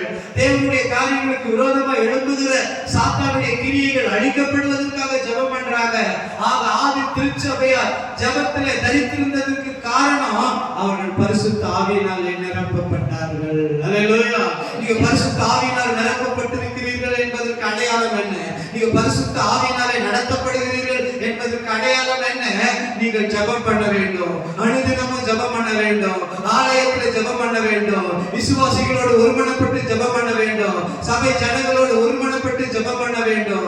எதற்காக ஜெபம் பண்ண வேண்டும்? மற்றவர்களுக்காக ஜெபம் பண்ணணும், தேசத்திற்காக ஜெபம் பண்ணணும், ஜனங்கள் ரட்சிக்கப்படுவதற்காக ஜெபம் பண்ணணும், தேவனுடைய கிரியைகள் வெளிப்படுவதற்காக ஜெபம் பண்ணணும், அற்புதங்கள் அடையாளங்கள் நடப்பதற்காக ஜெபம் பண்ணணும், தேவனுடைய ஊழியர்களுக்காக ஜெபம் பண்ணணும், தேவனுடைய சபைக்காக ஜெபம் பண்ண வேண்டும், தேவனுடைய ராஜ்யம் கட்டப்பட ஜெபம் பண்ண வேண்டும். இப்படிப்பட்ட ஜெபங்களை எல்லா ஆதி திருச்சபையார், ஆதி அப்போஸ்தலர்கள், ஆதி விசுவாசிகள் ஜெபம் பண்ணினார்கள். காரணம் என்ன? அவர்கள் பரிசுத்த ஆவியினாலே நிரப்பப்பட்டு பரிசுத்த ஆவியினாலே நடத்தப்பட்டார்கள். அல்லேலூயா. இன்னைக்கு நம்முடைய அனுபவம் என்ன? எனக்காக ஜெபம் பண்ண முடியலையே, என் பிரச்சனைக்காக ஜெபம் பண்ண முடியலையே, என்னுடைய பிள்ளைகளுக்காக ஜெபம் பண்ண முடியலையே, என்னுடைய பிள்ளைகளுடைய ரட்சிப்புக்காக ஜெபம் பண்ண முடியல, என் குடும்ப சமாதானத்துக்காக ஜெபம் பண்ண முடியல, என் குடும்பத்தின் வறுமை தரித்திரங்கள் நீங்க ஜெபம் பண்ண முடியல, என் குடும்பத்துல ஒரு நல்ல ஒரு ஐக்கியம் இல்லை அதற்காக ஜெபம் பண்ண முடியல, ஐயோ என் கணவர் ரட்சிக்கப்பட அதற்காக ஜெபம் பண்ண முடியல, என்னுடைய உறவினர்கள் ரட்சிக்கப்படல அதற்காக நான் ஜெபம் பண்ண முடியல, என்னுடைய குடும்பத்தார் ரட்சிக்கப்படல அதற்காக ஜெபம் பண்ண முடியல. ஆக எனக்காக, என் குடும்பத்துக்காக, என் பிள்ளைகளுக்காக என்னுடைய பிரச்சனைக்காகவே நான் ஜெபம் பண்ண முடியாத ஒரு நிலைமையில் இருக்கிறேன். நான் எங்கே மற்றவர்களுக்காக ஜெபம் பண்ணுவது? இன்றைக்கு ஆவியானவர் உங்களோடு பேசுகிற ஒரு காரியம். உங்களுக்காக நீங்கள் ஜெபிப்பது மாத்திரம் அல்ல, ஆதி திருச்சபையை போல, ஆதி விசுவாசிகளை போல நீங்கள் மற்றவர்களுக்காக ஜெபிக்க வேண்டும். அதற்காக நீங்கள் பரிசுத்த ஆவியினால் நிரப்பப்பட வேண்டும். பரிசுத்த ஆவியின் வல்லமையினால் நிரப்பப்பட்டு, பரிசுத்த ஆவியினால் நடத்தப்பட்டு, பரிசுத்த ஆவியினாலே ஆண்டவர் சமூகத்திலே மற்றவர்களுக்காக ஜெபிக்கிறவர்களாய் மாற வேண்டும். எத்தனை பேர் ஆமென் சொல்றீங்க? அல்லேலூயா, அல்லேலூயா. ஆவியானவர் நடத்துகிறதுக்கு அடையாளம் ஜெபம் பண்ண வேண்டும். அதுவும் யாருக்காக ஜெபிக்கணும்? மற்றவர்களுக்காக. எப்படி ஜெபிக்கணும் சொல்லுங்க? எப்படி ஜெபிக்கணும்? அழுது ஜெபிக்கணும். அழுது ஜெபி. எப்பொழுதெல்லாம் ஜெபிக்கணும்? வாரத்துக்கு ஒரு நாள் ஜெபிக்கணும் பிரதர். நான் திருச்சபையை பற்றி பேசிட்டு இருக்கேன். இந்த காலத்துல இருந்து திருச்சபை அல்ல. இன்றைக்கு இருக்கிற ஆலயங்கள் வாரத்துக்கு ஒரு நாள் திறக்கப்படுது. சில ஆலயங்கள் வாரத்துக்கு 2 நாள் திறக்கப்படுது. சில ஆலயங்கள் 3 நாட்கள், சில ஆலயங்கள் தினந்தோறும். நான் குற்றப்படுத்துவதற்காக சொல்லல. ஆதி திருச்சபையார் எப்படி ஜெபம் பண்ணினார்கள்? வசனம் இருக்கா இல்லையா? அழுதுனாமோ. காரணம், பரிசுத்த ஆவியினாலே நிரப்பப்பட்டு, பரிசுத்த ஆவியினாலே நடத்தப்பட்டார்கள். நீங்க தானியேல் 6ஆம் அதிகாரம் 10ஆம் வசனத்துல படிக்க வேண்டிய நேரம் இல்ல. 10ஆம் வசனத்துல தானியேல் என்ன பண்ணுகிறான்? தேவனை நோக்கி ஜெபம் பண்ணினான். எப்படிப்பட்ட நேரத்துல? ஒரு ஆபத்தான நேரம், சிங்கக்கவியில போடக்கூடிய ஒரு நேரம், ஒரு ஆபத்தான நேரத்துல இங்கே தானியேல் ஆண்டவரை நோக்கி ஜெபம் பண்ணுகிறார். இந்த ஆபத்தான நேரத்துல தானியேல் ஆண்டவரை நோக்கி ஜெபம் பண்ண காரணம் என்ன தெரியுங்களா? அதே 6ஆம் அதிகாரம் 3ஆம் வசனத்துல படிக்கிறோம். தானியேலுக்குள் ஒரு விசேஷித்த ஆவி இருந்தது. எல்லாரும் சொல்லுங்க பாக்கலாம். தானியேலுக்குள் ஒரு விசேஷித்த ஆவி, தேவனுடைய ஆவி அவனுக்குள் இருந்தது. தேவனுடைய ஆவி அவனுக்குள் இருந்ததுனால ஒரு ஆபத்து வரும் பொழுது, ஒரு பிரச்சனை வரும் பொழுது, ஒரு போராட்டம் வரும் பொழுது அந்த தேவனுடைய ஆவி அவனை எதற்கு நேராக நடத்துகிறது? ஜெபத்திற்கு நேராக நடத்துகிறது. எதற்கு ஆமென் சொல்றீங்க? அல்லேலூயா. நமக்கு ஒரு ஆபத்து வரும் பொழுது என்ன நினைக்கிறோம்? உடனே மனுஷங்களை யோசிக்கிறோம். இந்த பிரச்சனையை தீர்ப்பதற்கு யாரிடத்துல போகலாம்? இந்த வியாதியிலிருந்து விடுதலை ஆவதற்கு எங்கே போகலாம்? நல்லதுதான். ஆனா இங்க தானியேல் ஒரு ஆபத்து வந்த உடனே அவன் முதலாவதாக ஜெபம் பண்ணுகிற காரணம், அவனுக்குள் இருந்த தேவனுடைய ஆவியானவர் அவனை ஜெபத்திற்கு நேராக நடத்துகிறார். எத்தனை பேர் ஒத்துக்கிறீங்க? அல்லேலூயா. ஒரு ஆபத்து வரும் பொழுது ஆவியானவர் எங்க நடத்துவாரு? ஜெபத்திற்கு நேராக நடத்துவார். உங்க தனிப்பட்ட வாழ்க்கைக்கு ஒரு ஆபத்து, உங்க குடும்பத்துக்கு ஒரு நெருக்க ஆபத்து, தேசத்துக்கு ஒரு ஆபத்து, அல்லது ஊழியர்களுக்கு ஒரு ஆபத்து, இப்படிப்பட்ட ஆபத்துகள், நெருக்கங்கள், போராட்டங்கள் வரும் பொழுது ஒரு தேவ பிள்ளையை ஆவியானவர் ஜெபத்திற்கு நேராக நடத்தும். அவன் போய் ஜெபம் பண்றான். அங்க ஜெபம் பண்ணதுனால என்ன நடந்தது? அதற்கு பிறகு உங்களுக்கு தெரியும். ஆண்டவர் சிங்கங்களின் வாய்களை என்ன பண்ணது? கட்டி போட்டார். சிங்கங்களின் வாய்களை கட்டி போட்டு ஆண்டவர் அவனை என்ன பண்ணினார்? விடுதலையாக்கினார். காரணம் என்ன? அந்த ஆபத்தான நேரத்தில் ஜெபம் பண்ணினான். அவன் ஜெபம் பண்ணதுக்கு காரணம் நான் திரும்ப சொல்றேன். ஆவியானவர் அவன் ஜெபத்திற்கு நேராக நடத்தினார். எல்லாரும் ஆமென் சொல்லுங்க. அல்லேலூயா. இன்னைக்கு முதலாவது நான் சொல்லுகிறேன், நீங்கள் தேவனுடைய ஆவியினால் நடத்தப்படுவதற்கு அடையாளம், நீங்கள் ஜெபம் பண்ண வேண்டும். அனுதினமும் ஜெபிக்க வேண்டும், அழுது ஜெபிக்க வேண்டும், மற்றவர்களுக்காக ஜெபிக்க வேண்டும். ஆபத்து நேரத்திலும் ஆவியானவர் உங்கள் ஜெபத்திற்கு நேராக நடத்துவார். ஒன்று. இரண்டாவது, ஆவியினால் நடத்தப்படுவதற்கான இரண்டாவது அடையாளம், மத்தேயு எழுதின சுவிசேஷ புத்தகம் 10ஆம் அதிகாரம் 20ஆவது வசனத்தை ஒருவர் வாசிக்க கேட்போம். 10ஆம் அதிகாரம் 20ஆம் வசனம். பேசுகிறவர்கள் நீங்கள் அல்ல, பிதாவின் ஆவியானவரே. பிதாவின் ஆவியானவரே என்று எழுதப்பட்டிருக்கு. இரண்டாவது, ஆவியானவர் உங்களை எதற்கு நேராக நடத்துவார்? பேசுவதற்கு நேராக நடத்துவார். எல்லாரும் சொல்லுங்க பாருங்க. எதற்கு நேராக நடத்துவாரு? பேசுவதற்கு நேராக நடத்துவார். தேவனுடைய பிள்ளைகள் பேச வேண்டும். சொல்லுங்க, பக்கத்துல இருக்க பார்த்து சொல்லுங்க. சிஸ்டர், நீங்க பேசணும். சொல்லுங்க. இங்க அப்படிதான் இருக்கு. பிதாவின் ஆவியானவர் என்ன பண்ணுவாரா? உங்களுக்குள்ள இருந்து பேசுவார். பேசணும், பேசுவதற்கு நேராக நடத்துவார். எதை பேசணும் அல்லது எப்படி பேசணும்? முதலாவது எப்படி பேசணும் என்பதை குறித்து ஒரு வசனம் சொல்றேன். அப்போஸ்தலர் 4ஆம் அதிகாரம் 13ஆம் வசனத்தை படிங்க. 4ஆம் அதிகாரம் 13ஆம் வசனம். எப்படி பேசணும்? பேதுரும் யோவானும் பேசுகிற தைரியத்தை அவர்கள் போதுவிட்டது. பேதுருவும் யோவானும் அப்போஸ்தலர் ஊழியர்கள் பேசுகிற தைரியத்தை அவர்கள் கண்டு. அப்போ தேவப்பிள்ளை ஒரு ஊழியக்காரை எப்படி பேசணும் சொல்லுங்களேன்? எப்படி பேசணும்? தைரியமா பேசணும். அந்த தைரியத்தை பார்க்கிறார்கள். எப்படிப்பட்ட நிலையில இருந்து அவங்க தைரியமா பேசுறாங்க? அதே வசனத்துல படிச்சு பார்த்தீங்கன்னா, அவர்கள் படிப்பறியாதவர்கள் என்றும் பேதமை உள்ளவர்கள் என்றும் அறிந்தபடியினால் ஆச்சரியப்பட்டு அவர்கள் இயேசுவுடனே கூட இருந்தவர்கள் என்று அறிந்து கொண்டார். ஒன்று, அவர்கள் படிப்பறிவு இல்லாதவர். இரண்டாவது, பேதையானவர். ரெண்டு காரியம். ஒண்ணு படிக்கல, ரெண்டாவது பேதை. ஆனா எப்படி பேசுறாங்க சொல்லுங்க? எப்படி பேசுறாங்க? தைரியமா பேசுறாங்க. அதான் அவங்களுக்கு ஆச்சரியம். நல்ல படிச்சவங்க, நல்ல திறமையானவங்க, நல்ல பேசக்கூடிய திறமை இருக்கிறவங்க தைரியமா பேசுறாங்கன்னா அதுல ஒரு ஆச்சரியம் கிடையாது. ஆனா இந்த பேதுரு யோவான் ஒன்னும் படிக்கல, ரெண்டாவது பேதையா இருந்தவங்க, அப்படி படிக்காதவங்க பேதையா இருந்தவங்க இப்ப தைரியமா பேசின உடனே அவர்களுக்கு எப்படி இருக்கு? எப்படி இருக்கு? அவங்களுக்கு ஆச்சரியமா இருக்கு. ஆச்சரியமா இருக்கு. ஒரு நாள் ஒரே ஒரு 20 வருஷத்துக்கு முன்பாக திருவள்ளூர் பக்கத்துல ஈக்காடு என்கின்ற ஒரு இடம் இருக்கு. அங்க ஒரு சுவிசேஷ கூட்டம். அந்த சுவிசேஷ கூட்டத்துல கடைசி நாள் கூட்டத்துல ஒரு சின்ன ஒரு மைதானம், ஒரு 200-250 பேர் கூடியிருக்காங்க. அந்த கூட்டத்துல நான் பிரசங்கம் பண்ணிட்டு இருக்கேன். நான் நினைக்கிறேன் கரெக்டா 2007ஆம் வருஷம் பிரசங்கம் பண்ணிட்டு இருக்கேன். பிரசங்கம் பண்ணி முடிச்சுட்டு பிறகு ஒரு 2 பேர் என் பக்கத்துல வந்தாங்க. அவங்க யாருக்கு பார்த்தா என்னுடைய கிராமத்துல இருந்து வந்திருக்காங்க. எனக்கு தெரிந்த சகோதரர் என் கூட பேசிட்டு இருந்தாங்க. அவன் பேசும் பொழுது ஒரு அண்ணன் சொன்ன ஒரு வார்த்தை, தம்பி 20-25 வருஷத்துக்கு முன்பாக நான் உங்க ஊர்ல பார்த்துருக்கேன்.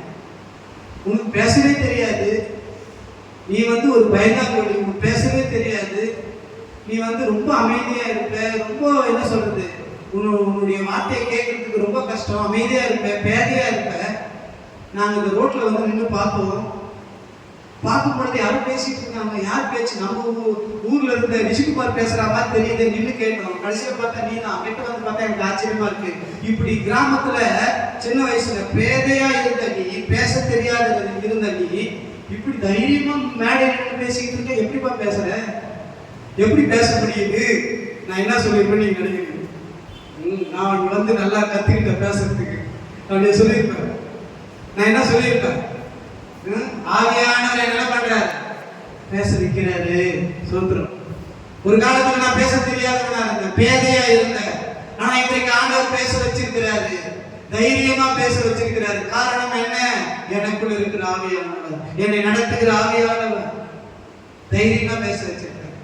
சரி, ஒரு தேவ பிள்ளை தைரியமா பேசணும். எதை பேசணும் தெரியுங்களா? அது ரொம்ப முக்கியமான ஒரு காரியம். 4ஆம் அதிகாரம் அப்போஸ்தலர் எடுத்துக்கொள்ளுங்க. 4ஆம் அதிகாரம் 31ஆம் வசனத்தை படிச்சீங்கன்னா, அவர்கள் ஜெபம் பண்ணின போது அவர்கள் கூடியிருந்த இடம் அசைந்தது. அவர்கள் எல்லாரும் பரிசுத்த ஆவியினால் நிரப்பப்பட்டு தேவ வசனத்தை தைரியமாய் சொன்னார்கள், பேசினார்கள். பரிசுத்த ஆவியினால் நிரப்பப்பட்ட உடனே விசுவாசிகள், தேவ பிள்ளைகள், ஊழியர்கள் தேவ வசனத்தை தைரியமா என்ன பண்ணாங்க? பேசினார்கள். எதை பேசணும்? இப்ப சொல்லுங்க. வசனத்தை பேசணும். தேவ ஜனங்கள் வசனத்தை பேசணும், விசுவாசிகள் வசனத்தை பேசணும், தைரியமா பேசணும். எப்பொழுது பேச முடியும்? பரிசுத்த ஆவியினாலே நிரப்பப்பட்டு. இன்றைக்கு ஆண்டவருடைய ஆலயத்தில் வந்திருக்கிற தேவனுடைய பிள்ளைகளாகி நீங்கள் ஒவ்வொருவரும் தேவனுடைய ஆவியினால் நிரப்பப்பட்டு தேவ வசனத்தை பேசணும், தேவ வசனத்தை தைரியமா பேசணும். எத்தனை பேர் ஆமென் சொல்றீங்க? அல்லேலூயா. உங்களுடைய பிரச்சனைகளை குறித்து நீங்கள் பேசுகிறது போல, உங்களுடைய போராட்டங்களை குறித்து மற்றவர்களிடத்தில் பேசுகிறது போல, உங்களுடைய குறைவுகளை மற்றவர்களிடத்தில் பேசுகிறது போல, தேவனிடத்தில், தேவனுடைய சமூகத்தில் நீங்கள் தைரியமாய் பேச வேண்டும். ஒரு பக்கம் தேவ சமூகத்தில் பேசுகிறது, இன்னொரு பக்கம் மற்ற ஜனங்களிடத்துல தேவனுடைய வசனத்தை தைரியமாய் பேச வேண்டும். ஆமென் சொல்லுங்க. அல்லேலூயா. நீங்க அப்போஸ்தலர் 8ஆம் அதிகாரம் 4ஆம் வசனத்தை படிக்கும் பொழுது, சிதறி போனவர்கள் எங்கும் திரிந்து சுவிசேஷ வசனத்தை தைரியமாய் பிரசங்கம் பண்ணினார்கள், பேசினார்கள். 8ஆம் அதிகாரம் 4ஆம் வசனத்துல என்ன பண்ணாங்க? சுவிசேஷ வசனத்தை, எந்த வசனத்தை பேசணும்? சுவிசேஷ வசனத்தை தைரியமாய் பேசினார்கள். ஆண்டவர் இன்னைக்கு ஆண்டவருடைய ஆலயத்தில் வந்து ஒவ்வொரு விசுவாசிகளும் தேவனுடைய வசனத்தை, சுவிசேஷ வசனத்தை, தேவனுடைய நற்செய்தியை நீங்கள் மற்றவர்களிடத்துல என்ன பண்ணணும்? பேசணும், தைரியமா பேசணும், ஒவ்வொரு நாளும் பேசணும். எத்தனை பேர் ஆமென் சொல்றீங்க? அல்லேலூயா. தேவனுடைய ரட்சிப்பை சுவிசேஷமாய் அறிவியுங்கள். நீங்க வசனத்தை பேசணும். ஊழியர்கள் மாத்திர வசனத்தை பேசுறதில்லை. ஊழியர்கள் சபையிலே உங்களுக்கு தேவையான தேவனுடைய வருகைக்கு உங்களை ஆயத்தப்படுத்துவதற்கு தேவையான உபதேசங்களை பேசுவார்கள், சத்தியத்தை பேசுவார்கள், தேவன் கொடுக்கிற ரகசியங்களை உங்களுக்கு பேசுவார்கள். ஆனால் தேவ சமூகத்துல, தேவனுடைய ஆலயத்துல தேவனை ஆராதிக்கிற தேவ ஜனங்கள் தங்களுக்கு தேவன் செய்த நன்மைகளை, தேவன் செய்த அற்புதங்களை, தேவன் செய்த கிரியைகளை, தேவன் தனக்கு செய்த மகத்துவங்களை, தேவன் தனக்கு கொடுத்த ஆசீர்வாதங்களை மற்றவர்களுக்கு என்ன பண்ணணும்? தைரியமாய் பேசணும். எத்தனை பேர் ஆமென் சொல்றீங்க? அல்லேலூயா. பேசுவதற்காக ஆவியானவர் உங்களை நடத்துகிறார். வசனத்தை பேசுவதற்கு நேராக ஆவியானவர் நடத்துகிறார். வசனத்தை தைரியமாய் பேசுவதற்கு நேராக நடத்துகிறார். எந்த வசனத்தை? சுவிசேஷ வசனத்தை.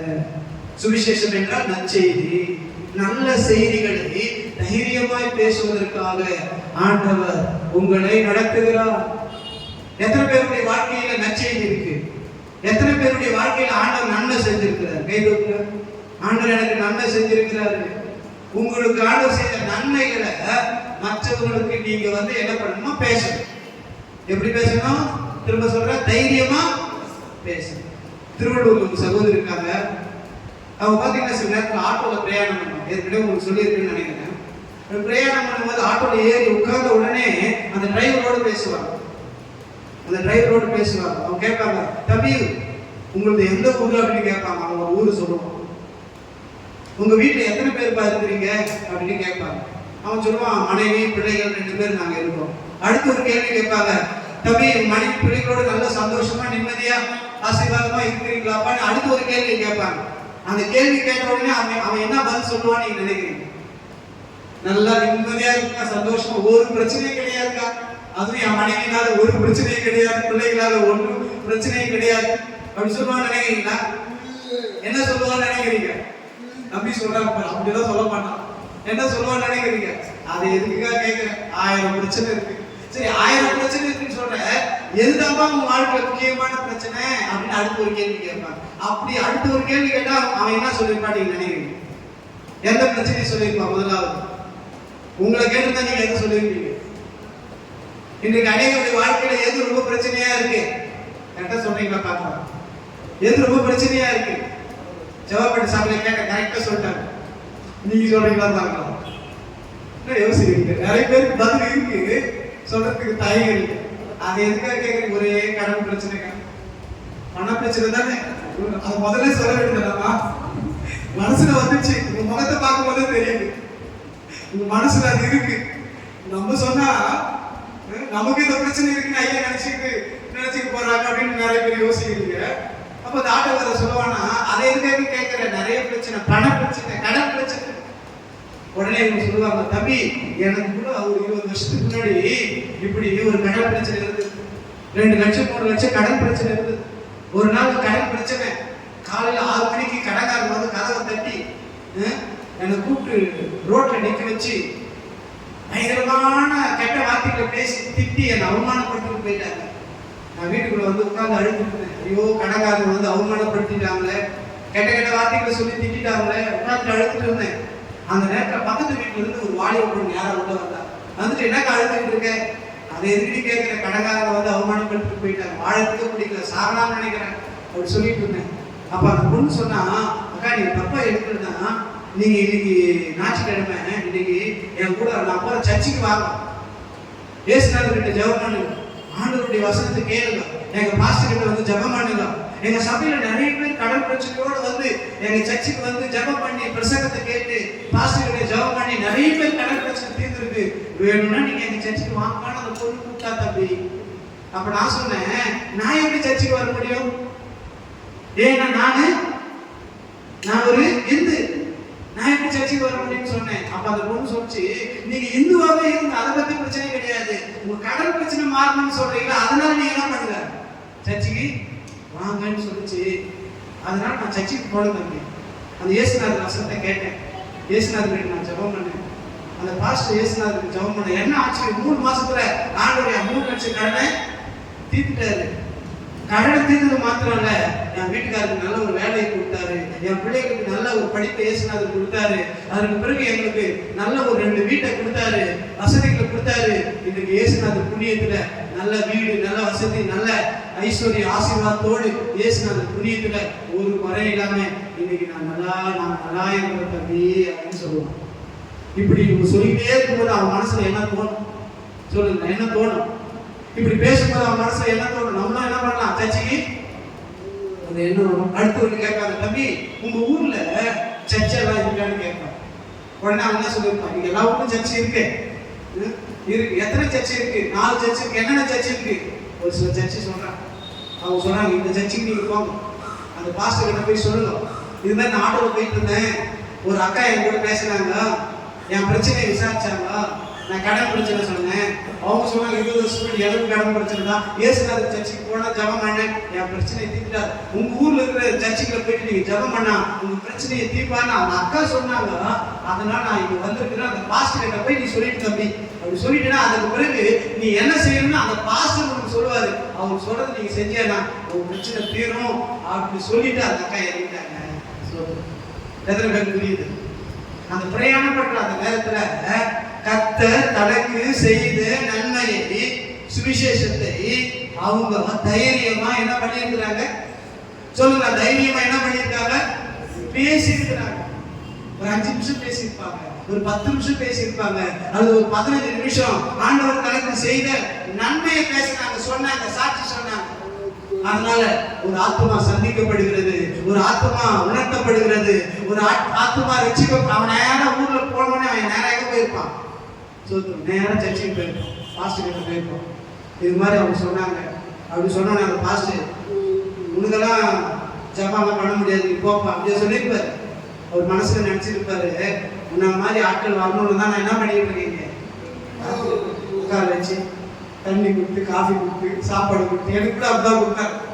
நான் முதல்ல சர்ச்சுக்கு போகும்பொழுது எங்க பாஸ்டர் அம்மா என்னை கவனிக்கிறாங்க பாருங்க. எங்க சொந்தக்காரருமே கவனிச்சது கிடையாது, சொந்தக்காரருக்கு எங்க கூட பிறந்த அக்கா தங்கச்சி கூட அந்த அளவுக்கு கவனிச்சது கிடையாதுங்க.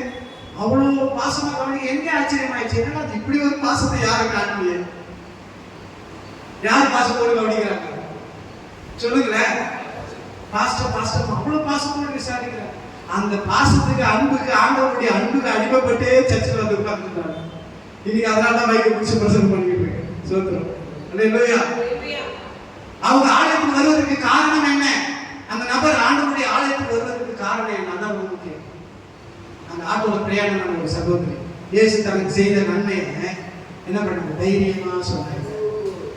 நீங்க ஆண்டவருடைய ஆலயத்துல வந்திருக்கிற நீங்க ஆண்டவர் உங்களுக்கு செய்த நன்மையை மற்றவங்கிட்ட பேசுறீங்களா? ஆவியானவர் உங்களுக்குள் இருக்கிறதுக்கு அடையாளம், ஆவியானவர் உங்களை நடத்துவதற்கு அடையாளம், ஆண்டவர் செய்த நன்மைகளை பேசணும், ஆண்டவருடைய வசனங்களை பேசணும். அந்த சகோதரி ஒரு பெரிய பிரசங்கத்தை பண்ணாங்க. மைக் பிடிச்சி பிரசங்கம் பண்ணாங்களா, மேடையில் பிரசங்கம் பண்ணாங்களா? நீங்க ஆண்டவருடைய சுவிசேஷத்தை மற்றவங்க சொல்லுங்க அப்படின்னு சொன்னோம். நிறைய விசுவாசிகள் கேட்கிறாங்க, எங்களுக்கு மேடை இருக்கா, மைக் இருக்கா, எங்களுக்கு என்ன இருக்கு? ஒண்ணுமே. உங்களுக்கு மேடை இருக்கு, மைக் இருக்கு, நீங்க சுவிசேஷம் பிரசங்கம் பண்றீங்க, எங்களுக்கு ஒண்ணுமே இருக்கு. அந்த சகோதரிக்கு ஆண்டவர் எனக்கு ஒண்ணு கிடையாது. வாய் இருந்தது, வார்த்தை இருந்தது, மனசு இருந்தது, தைரியம் இருந்தது, ஆண்டவர் செய்த நன்மைகள் ஞாபகம் இருந்தது, மறக்கல. அவங்க பேசினாங்க. ஒரு ஆத்மா ரட்சிக்கப்பட்டு சபைக்குள்ள வருது. இன்னைக்கு ஆண்டவருடைய ஆலயத்துல வந்திருக்கிற நீங்க ஆண்டவரை குறித்து பேச முடியுதா? நன்மைகளை, வேற எதுவும் வேண்டாம், நன்மைகளை பேசுங்க. ஆவியானவர் உங்களை நடத்துவதற்கு அடையாளம். ரெண்டாவது என்ன பண்ணணும்? பேசணும். பேசணும். நான் திரும்ப சொல்றேன், ஆவியானவர் ஒரு தேவ பிள்ளைக்குள்ள இருந்தா அவர் பேசாம இருக்கிறாங்க. எத்தனை பேர் ஒத்துக்கிறீங்க? முதல்ல சொல்லுங்க. பேசாம இருக்க முடியாது. ஒரு ஊழியக்காரனுக்குள்ள ஆவியானவர் இருந்தா அந்த ஊழியக்காரன் பேசாம இருக்க முடியாது. ஒரு விசுவாசிக்குள்ள ஆவியானவர் இருந்தா ஆவியானவர் நடத்தினா பேசாம இருக்க முடியாது. எதை பேசுவாங்க? ஒண்ணு ஆண்டவர் செய்த நன்மைகளை பேசுவாங்க, இரண்டாவது ஆண்டவருடைய வசனங்களை பேசுவாங்க, ஆண்டவருடைய அற்புதங்களை பேசுவாங்க, ஆண்டவருடைய கிரியைகளை பேசுவாங்க. ஒன்று ஆண்டவரை குறித்து பேசுவாங்க, அடுத்து தனக்கு செய்த நன்மைகளை பேசிக்கிட்டே இருப்பாங்க. ஆவியானவர் அப்படி பேசுவதற்கு நேராக நடத்துவார். எத்தனை பேர் விருப்பப்படுறீங்க ஆவியானவர் என்ன நடத்தணும், பேசுவதற்கு நேராக நடத்தணும்? ஆண்டவர் எனக்கு செய்த நன்மைகளை பேசுவதற்கு நேராக நடத்தணும். சங்கீதக்காரனுடைய அனுபவம் தான் இன்னைக்கு சபையில ஒரு விசுவாசிகளுக்கு இருக்கு. சங்கீதக்காரனுடைய அனுபவம் என்ன தெரியுமா? கர்த்தர் எனக்கு நன்மை செய்தபடியால் நான் என்ன பண்ணுவேன்? பாடுவேன், துதிப்பேன், ஆடுவேன். நான் கேட்கிறேன், கர்த்தர் நன்மை செய்தவர்கள் பாடுறீங்க, துதிக்கிறீங்க, நீங்க ஆடுறீங்க, ஆண்டவர் சந்தோஷப்படுறார். ஒரு ஆத்மா ரட்சிக்கப்பட்டுமா? நீ இங்க பாடுறதுனால யார் ரட்சிக்கப்பட போற? கர்த்தர் செய்த நன்மையை இங்க நீங்க பேசுறதுனால யார் ரட்சிக்கப்பட போற? எத்தனை பேருக்கு புரியுது? இல்லையா? கர்த்தர் செய்த நன்மைக்காக நம்ம ஆண்டவரை துதிக்கணும், நல்லது. ஆனால் அதே நேரத்தில் கர்த்தர் செய்த நன்மைகளை மற்றவர்களுக்கு என்ன பண்ணணும்?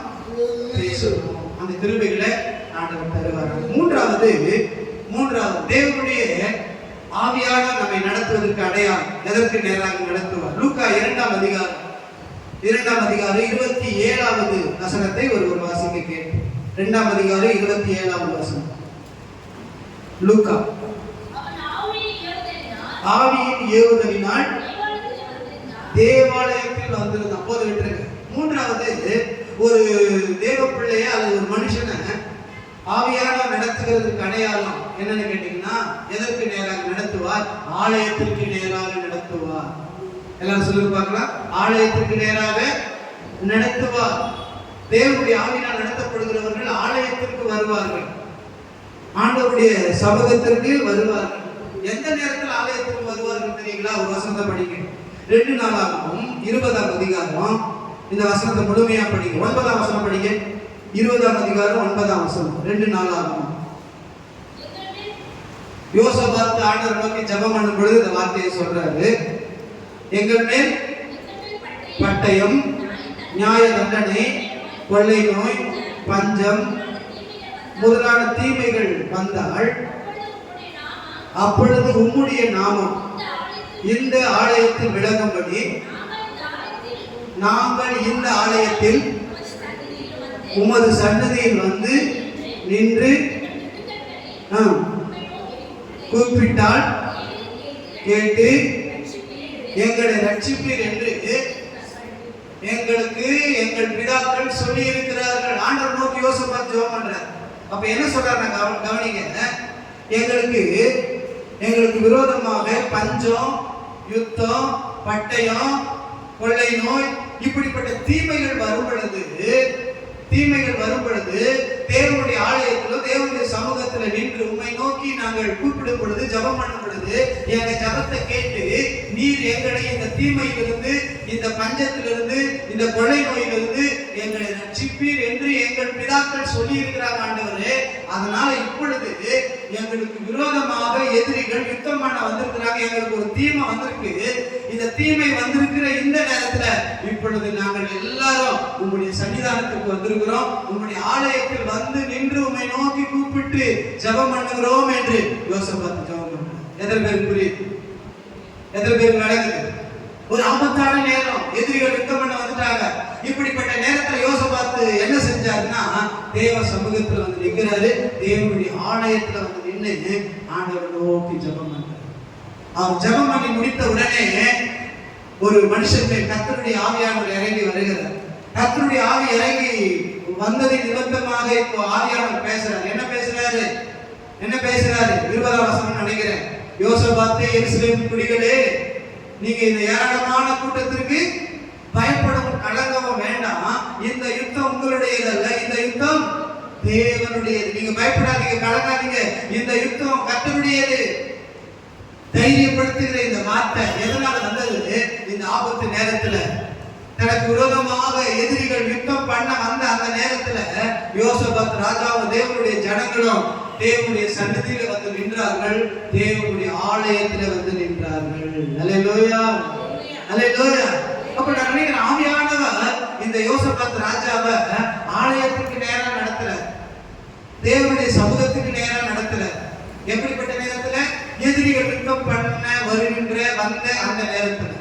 இன்னைக்கு ஆண்டவருடைய ஆலயத்துல வந்திருக்கிற தேவனுடைய பிள்ளைகளாக உங்களுக்கு விரோதமாக சிலர் யுத்தம் பண்ண வரலாம், உங்களுக்கு விரோதமாக சிலர் போராட வரலாம், உங்களுக்கு விரோதமாக சிலர் செயல்படும்படி வரலாம், உங்களுடைய வாழ்க்கையினுடைய ஆசீர்வாதங்களை அழிக்க கெடுக்க உங்களுக்கு விரோதமாக எழும்பி வரலாம். அப்படி சத்துருக்கள் உங்களுக்கு விரோதமாக யுத்தம் பண்ண வருகின்ற நேரத்துல ஆவியானவர் உங்களுக்குள்ள இருந்தா அந்த ஆவியானவர் எங்க நடத்துவாரு?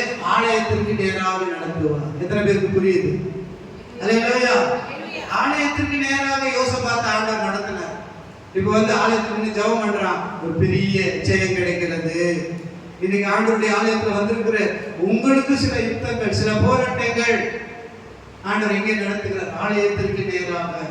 உங்களுடைய ஆபத்துல ஆலயத்திற்கு நேராக ஆவியானவர் நடத்துவாரு. உங்க நெருக்கத்துல ஆலயத்திற்கு நேராக ஆவியானவர் நடத்துவாரு. உங்களுடைய சோதனையில் ஆலயத்திற்கு நேராக ஆவியானவர் நடத்துவாரு. உங்களுடைய இழப்புல ஆலயத்திற்கு நேராக ஆவியானவர் நடத்துவார். யுத்தங்கள் வரும் பொழுது மாத்திரம் கிடையாது. நீங்க ஒரு ஆசீர்வாதத்தை இழந்துட்டீங்க, ஒரு இழப்பு, அப்பொழுது கூட ஆவியானவர் ஆலயத்துக்கு நேராக நடத்துவார். அதற்கு ஒரு ஆதாரம் வேதத்தில் ஒரு சம்பவம் இருக்கு. 2 சாமுவேல் 12ஆம் அதிகாரம் 20ஆம் வசனத்தை படிச்சு பாருங்க. அங்கே தாவீதை குறித்து எழுதப்பட்டிருக்கு. 2 சாமுவேல் 12ஆம் அதிகாரம் 20ஆம் வசனத்துல தன்னுடைய மகன் மரித்துவிட்ட பிறகு தாவீது என்ன செய்கிறான்? தாவீது தரையை விட்டு எழுந்து பூசிக்கொண்டு மாற்றி கர்த்தருடைய ஆலயத்தில் பிரவேசித்து என்னமா பணிந்து கொண்டு தன் வீட்டுக்கு வந்து போதனை செய்தான். தாவீதை குறித்து எழுதப்பட்ட வார்த்தை. எந்த நேரத்தில் ஆலயத்துக்கு வருகிறான் தாவீது? தன்னுடைய மகனை, தன்னுடைய பிள்ளையை சொல்லுங்க, இழந்து போன நிலைமை இல்லை, தன் பிள்ளை மரிச்சிட்டான். அந்த தகவல், அந்த செய்தி வருது. இப்ப அவன் எழும்புறான், ஸ்நானம் பண்ணுகிறான், வஸ்திரங்களை மாற்றுகிறான். முதலாவது வீட்டுக்கு போனா ஆலயத்துக்கு போனாங்க. சொல்லுங்க, கரெக்டா சொல்லுங்க, வசனத்தை படி. வீட்டுக்கு போனா ஆலயத்துக்கு போனாங்க. நேரம் ஆலயத்துக்கு கடந்து வருகிறார். ஒரு இழப்பு நேரத்துல, நஷ்டமான நேரத்துல நாம என்ன பண்ணிருப்போம்? ஆலயத்துக்கு வந்திருப்போம். நன்மை கிடைச்சா ஆலயத்துக்கு வருவோம், தீமை நடந்தா இழப்பது நேரம் வீட்டுக்கு போவோம். ஆனா இங்க தாவீது அந்த இழப்பு நேரத்துல ஆலயத்துல வந்து என்ன செய்தான்?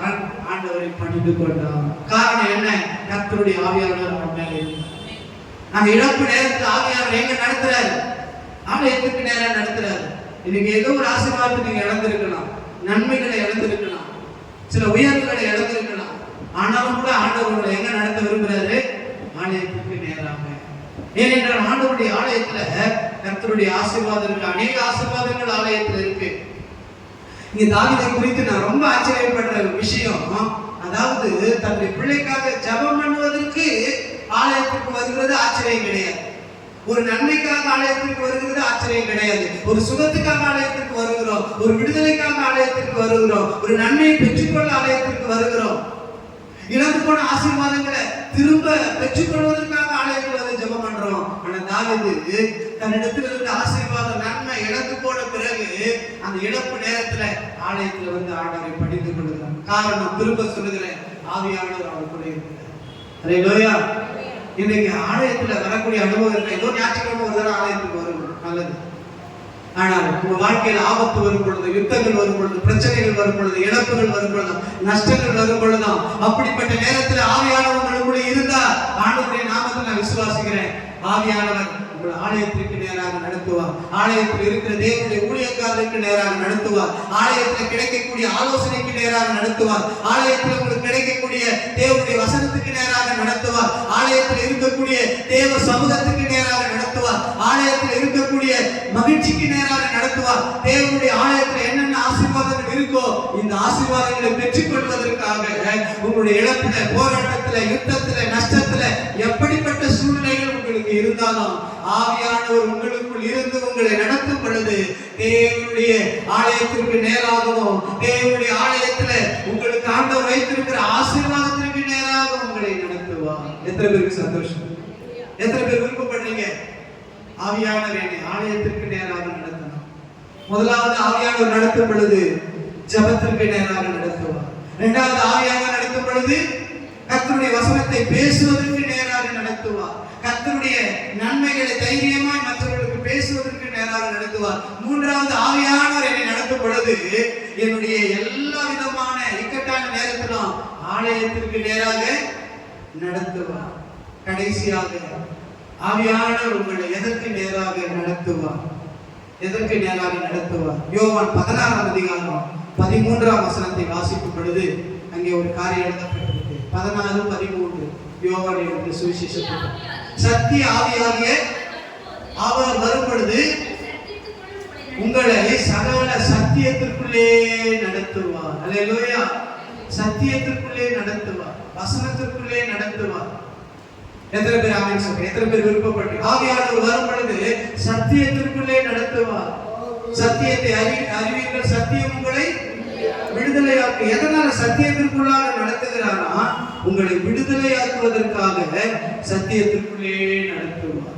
பாவத்திலிருந்து விடுதலையாக்கணும், சாபத்திலிருந்து விடுதலையாக்கணும், வியாதியிலிருந்து விடுதலையாக்கணும், பயத்திலிருந்து விடுதலையாக்கணும், குழப்பத்திலிருந்து விடுதலையாக்கணும், நெருக்கத்திலிருந்து விடுதலையாக்கணும், கவலைகளிலிருந்து விடுதலையாக்கணும், பலவிதமான சாத்தானுடைய கட்டுகளிலிருந்து அடிமைத்தனத்திலிருந்து விடுதலையாக்கணும். இப்படி உங்களை விடுதலையாக்குவதற்காக சத்தியத்திற்குள்ளாய் நடத்துவார். ஆவியானவர் வரும் பொழுதுதான் கவனிங்க, சத்தியத்திற்குள்ளாய் நடத்துவார்.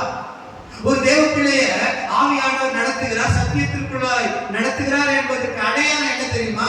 அவர்களுக்கு விடுதலை கிடைச்சிருக்கும்.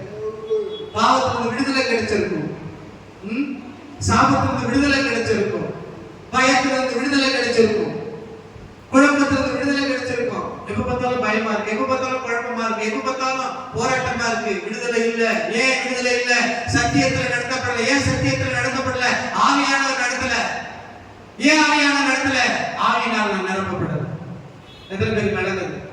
ஆவியினால் நிரப்பப்படும் பொழுது ஆவியானவர் சத்தியத்திற்கு நேராக நடத்துவார். திரும்ப சொல்றேன், சத்தியத்திற்கு நேராக ஆவியானவர் உங்களை என்னை நடத்தும் பொழுது அந்த சத்தியம் நம்மை விடுதலையாக்கும். எத்தனை பேருக்கு விடுதலை வேணும்?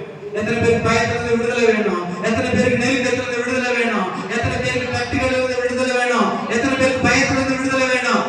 அந்த விடுதலை கொடுக்கின்ற ஆவியானவர் சத்தியத்திற்கு நேராக நடத்தும் பொழுது அந்த சத்தியம் உங்களையும் என்னையும் விடுதலையாக்கும். அல்லேலூயா.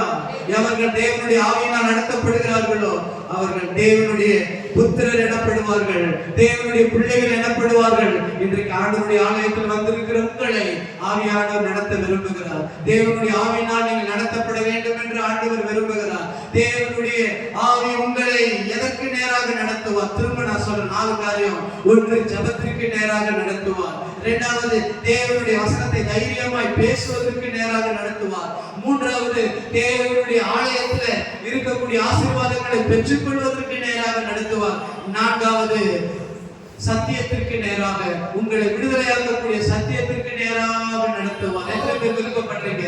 ஆண்டவர் என்ன நடத்துன, ஆவியானவர் என்ன நடத்துற? கண்ணை மூடுங்க, எல்லாரும் கண்ணை மூடி ஆண்டவரை பார்த்து கேளுங்க. ஆவியானவர் என்ன நடத்தணும், தேவனுடைய ஆவியானவர் என்ன நடத்தணும். எவர்கள் தேவனுடைய ஆவியினால் நடத்தப்படுகிறார்களோ அவர்கள் தேவனுடைய புத்திரர்கள் என்ற வேத வசனத்தின்படி தேவனுடைய ஆவியானவர் என்ன நடத்தணும். எல்லாரும் சொல்லுங்க, ஜெபத்திற்கு நேராக என்ன நடத்துங்க ஆண்டவரே. உங்களுடைய வசனத்தை தைரியமாய் பேசுவதற்கு நேராக நடத்துங்க ஆண்டவரே. உங்களுடைய ஆலயத்திற்கு நேராக என்ன நடத்துங்க ஆண்டவரே. சத்தியத்திற்கு நேராக நடத்துங்க ஆண்டவரே. என்னை விடுதலையாக்கும்படி சத்தியத்திற்கு நேராக நடத்துங்க. என்னை விடுதலையாக்கக்கூடிய சத்தியத்திற்கு நேராக நடத்துங்க. என்னை பாவத்திலிருந்து விடுதலையாக்கணும், சாபத்திலிருந்து என்னை விடுதலையாக்கணும், வியாதியிலிருந்து விடுதலையாக்கணும், என்னுடைய பயத்திலிருந்து என்னை விடுதலையாக்கும்படி சத்தியத்திற்கு. எத்தனை பேர் கேட்கிறீங்க? சத்தத்தை உயர்த்தி கேளுங்க. ஆண்டவரே, சத்தியத்திற்கு நேராக என்னை நடத்துங்கப்பா. ஆலயத்திற்கு நேராக, உங்களுடைய சமூகத்திற்கு நேராக நடத்துங்க ஆண்டவரே. உங்களுடைய வசனத்தை பேசுவதற்கு நேராக நடத்துங்க ஆண்டவரே. ஜெபம் பண்ணுவதற்கு நேராக நடத்துங்க ஆண்டவரே.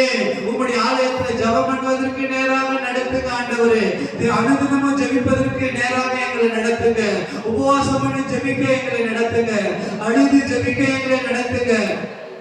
மற்றவர்களுக்காக, தேசத்திற்காக ஆண்டவரே ஜெபம் பண்ணுவதற்கு நேராக எங்களை ஆவியானவர் நடத்துங்க. என்ன நடத்துங்க? எல்லாரும் கேளுங்க. என்ன நடத்துங்கப்பா? ஜெபத்திற்கு நேராக நடத்துங்க. இன்னும் நான் ஜெபிக்கணும், இன்னும் நான் உபவாசம் பண்ணி ஜெபிக்கணும், இன்னும் நான் அழுது ஜெபிக்கணும், இன்னும் நான் கண்ணீரோடு ஜெபிக்கணும், இன்னும் நான் மற்றவர்களுக்காக ஜெபிக்கணும், இன்னும் நான் தேசத்துக்காக ஜெபிக்கணும், இன்னும் அழிந்து கொள்ள ஆத்துமாக்களுக்காக ஜெபிக்கணும், இன்னும் நான் ஊழியர்களுக்காக ஜெபிக்கணும், இன்னும் நான் சபைக்காக ஜெபிக்கணும், இன்னும் தேவனுடைய ராஜ்யம் கட்டப்பட அனுதினமா ஜெபிக்கணும், இரவு பகல ஜெபிக்கணும். அந்த ஜெபத்திற்கு நேராக ஆவியானவர் நடத்துங்க.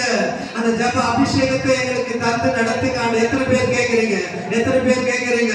ஒரு புதிய அபிஷேகம் இறங்கி வரட்டும். ஜெபம் பண்ண வைக்கின்ற ஒரு அபிஷேகம், ஜெபத்திற்கு நேராக நடத்துகிற கர்த்தருடைய வல்லமை இறங்குவதாக. தேவனுடைய வசனத்தை தைரியமாய் பேச வைக்கிற கர்த்தருடைய அபிஷேகம் இறங்குவதாக.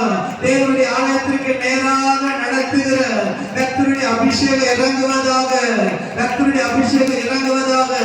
சத்தியத்திற்கு நேராக நடத்துகிற கர்த்தருடைய ஆவியானவர் ஒவ்வொரு வாலிபர்கள் மேலும் ஒவ்வொரு பெரியவர்கள் மேல இறங்கட்டும். கர்த்தருடைய ஆவியானவர் இறங்கி எல்லாரும் கேள இறங்குவீராக.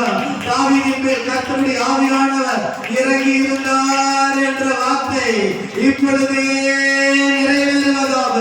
ஒவ்வொருவர் மேல கர்த்தருடைய ஆவியானவர் இறங்கி வருவீராக. எல்லாரும் கேளுங்க, கையை கட்டிக்கிட்டே கேளுங்க. ஆவியானவரே என்னை நிரப்புங்க. ஆண்டவரே உடைய ஆவியினால் என்னை நிரப்புங்க. 120 சீஷர்கள் மேல் இறங்கின அந்த பரிசுத்த ஆவியானவர் ஒவ்வொருவரும் மேலும் இறங்குவீராக. எல்லாரும் கேளுங்க, நிரப்புங்க ஆண்டவரே. உங்களுடைய ஆவியினால் நிரப்புங்க. உங்களுடைய ஆவியினால் என்னை நிரப்புங்க. ஜெபத்திற்கு நேராக நடத்தும்படி உங்களுடைய ஆவியினால் நிரப்புங்க. உங்களுடைய வசனத்தை பேசும்படி உங்களுடைய ஆவியினால் என்னை நிரப்புங்க ஆண்டவரே. தேவனுடைய ஆலயத்திற்கு நேராக நான் கடந்து போகும்படி உங்களுடைய ஆவியினால் நிரப்புங்க.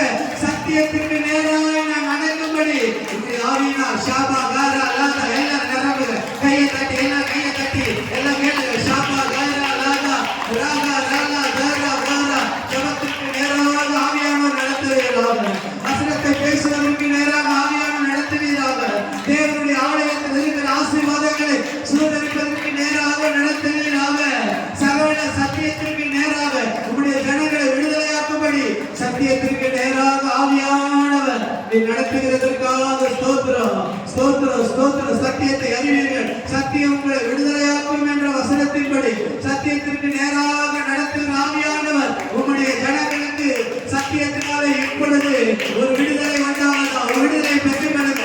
கையை தட்டி சத்தியத்தினால் ஒரு விடுதலை, தேவனுடைய வல்லமையினால் ஒரு விடுதலை, தேவனுடைய வார்த்தையினால் ஒரு விடுதலை. எல்லா கட்டுகள் அறுக்கப்படட்டும். பிள்ளைகளுடைய எல்லா கட்டுகள் அறுக்கப்படட்டும். எல்லா தடைகள் விலகட்டும். எல்லா போராட்டங்கள் விலகட்டும். எல்லா அடிமைத்தன கட்டுகள் உடையட்டும்.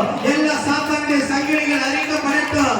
எல்லா நுகங்கள் கர்த்தருடைய அபிஷேகத்தின் வல்லமையினால் தேய்ந்து போவதாக. விடுதலை விடுதலை. கையை தட்டி பெற்றுக் கொள்ளுங்க.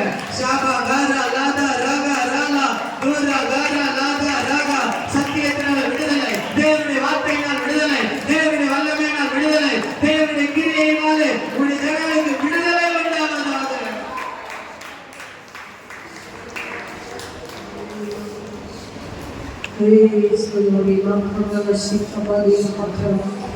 சத்தியத்தை தயவு செய்து மறந்து போகாதீர்கள். செவ்வாவியை கற்று கூற்றிருக்காங்க. உங்களுக்குள்ளே கிருபையின் ஆவியும் விண்ணப்பத்தின் ஆவியும் உங்கள் பிள்ளைக்காக நாங்கள் எப்படி செவிப்போம், என் பிள்ளைக்காக எப்படி செவிப்போம், அப்படி ஒரு செவிக்கிற அபிஷேகத்தை இதில் நீங்கள் பெற்றிருக்கிறீங்க. கண்கள் தட்டினீங்க இல்லையா? அபிஷேகம் நிலப்படிங்க இல்லையா? பெற்றுக்கொள்ளும் என்று விசுவாசித்து போகும். அறியாத அபிஷேகம் ஜபத்துக்குள்ளாய் நடத்தும்.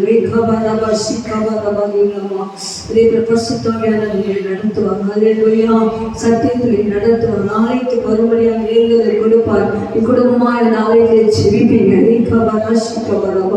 ஆலயத்திலேயே சத்தத்தை கேட்டா என்று காமிச்சுவது போல ஒரு சத்தத்தை கேட்கிற ஆண்டவர் இங்கே இருக்கிறார். பிரச்சனைகள் எதுவாக இருந்தாலும் ஆலயத்தில் வந்து செவிச்சு பாருங்க. ஆலயத்தை நோக்கி வந்து பாருங்க. ஆலயத்திலே கத்து மகிமையான காரியங்களை செய்வார். ஹல்லேலூயா. நின்று கத்திரை முகத்தை நோக்கி பார்ப்போம். குறைவுகள் எல்லாம் நிறைவாகட்டும். நிறைவான பரிசுத்தாவியான வருகிறார். ஹல்லேலூயா. அவர்களை நிரப்புகிறார் நிரப்புகிறார் நிரப்புகிறார் நிரப்புகிறார். ஆவியானவரே உமக்கு ஸ்தோத்திரம் ஸ்தோத்திரம் ஸ்தோத்திரம் ஸ்தோத்திரம். குறைவுகள் எல்லாம் மாறி போகும், குறைவுகள் எல்லாம் மாறி போகும். குறைவை நினைக்காதீங்க. ஆவியானவர் இன்றைக்கு உங்களை நிரப்புகிறார் நிரப்புகிறார் நிரப்புகிறார். எல்லா கரங்களை தட்டி நிரம்பி வழியில் அபிஷேகத்தோடு போகும். நிரம்பி வழியில் அபிஷேகம் நிரம்பும் நிரப்பும் நிரப்பும் நிரப்பும் நிரப்பும் நிரப்பும். நீக்காக ஜபாவினா நிரப்பும், வல்லமையா நிரப்பும், சகிப்பினால் நிரப்பும். ஏஞ்சலும் சமாதான தாபங்களிலும் நிலையான வாசஸ்தலங்களிலும் தங்கியிருக்கும் இந்த வார்த்தையினுடைய உங்களை அதிசயமாய் நடத்துவார். அந்த வார்த்தையை கொடுக்கிறார். அல்லேலூயா. கர்த்தருடைய நடத்த போற கிருபைகளுக்காக கர்த்தரை ஸ்தோத்திரிப்போம். ஸ்தோத்திரம் ஸ்தோத்திரம் ஸ்தோத்திரம் ஸ்தோத்திரம். தந்திர தேவ வார்த்தைக்காக நன்றி ஆண்டவரே. ஸ்தோத்திரம் ஸ்தோத்திரம் ஸ்தோத்திரம். யாரும் ஆண்டவரே ஸ்தோத்திரம். தேவ ஆவியான ஆண்டவரே நடத்தப்படுகிறார்கள். ஆண்டவரே தேவன புத்திரர் எண்ணப்படாமல் வாதின்படியாக ஆண்டவரே ஸ்தோத்திரம் ஸ்தோத்திரம். ஆண்டவரே ஸ்தோத்திரம். உடைய புத்திரராக நாங்கள் தெரிந்து கொண்ட கிருபைக்காக மக்கள் நன்றி. ஆண்டவரை கேட்ட சத்தியத்தின் படியாக ஆண்டவர் ஸ்தோத்திரம். எங்கள் ஆண்டவரை எங்கள் ஒவ்வொரு குடும்பத்தையும் ஒவ்வொரு விசுவாசங்களையும் ஆண்டவரை பசுத்த ஆவியாக ஆண்டவரை எங்கள் இருக்கிற கிருபைக்காக மக்கள் நன்றி. ஆண்டவரை ஸ்தோத்திரம்.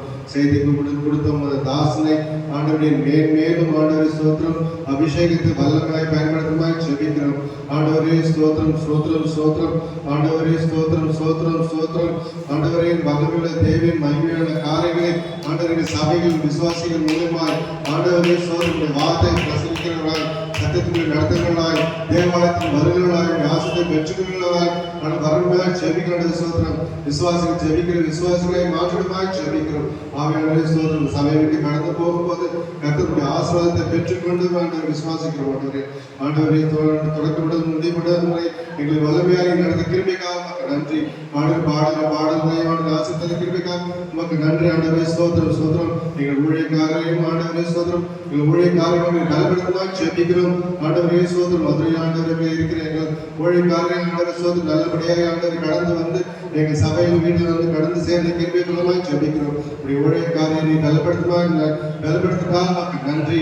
எல்லாவற்றையும் கருத்தில் ஒப்புக் கொடுக்கிறோம். ஆண்டவரே மீட்பர் இயேசுவின் நாமத்தில் நல்ல பிதாவே. ஆமென் ஆமென். Praise the Lord. இப்பொழுதுமே பரிசுத்தமான ஸ்தோத்திரி நாற்பது ஸ்தோத்திரி. கர்த்தர் செய்த சகல உபகாரங்களையும் கர்த்தராகிய இயேசு கிறிஸ்துவின் கிருபையும் பிதாவாகிய தேவனுடைய அன்பும் பரிசுத்த ஆவியானவருடைய அன்யோன்ய ஐக்கியம் ஆறுதல் பலன் ஆசீர்வாதம் இன்றைக்கு தேவ சமூகத்தில் கூடி வந்து தேவனை ஆராதித்த எல்லா தேவ பிள்ளைகளோடும் இந்த உலகத்தில் தேவனை ஆராதித்த எல்லா பரிசுத்தவான்களோடும் தேவ பிள்ளைகளோடும் இயேசு கிறிஸ்துவின் வருகை மட்டும் தங்கியிருப்பது. ஆமென். அல்லேலூயா அல்லேலூயா.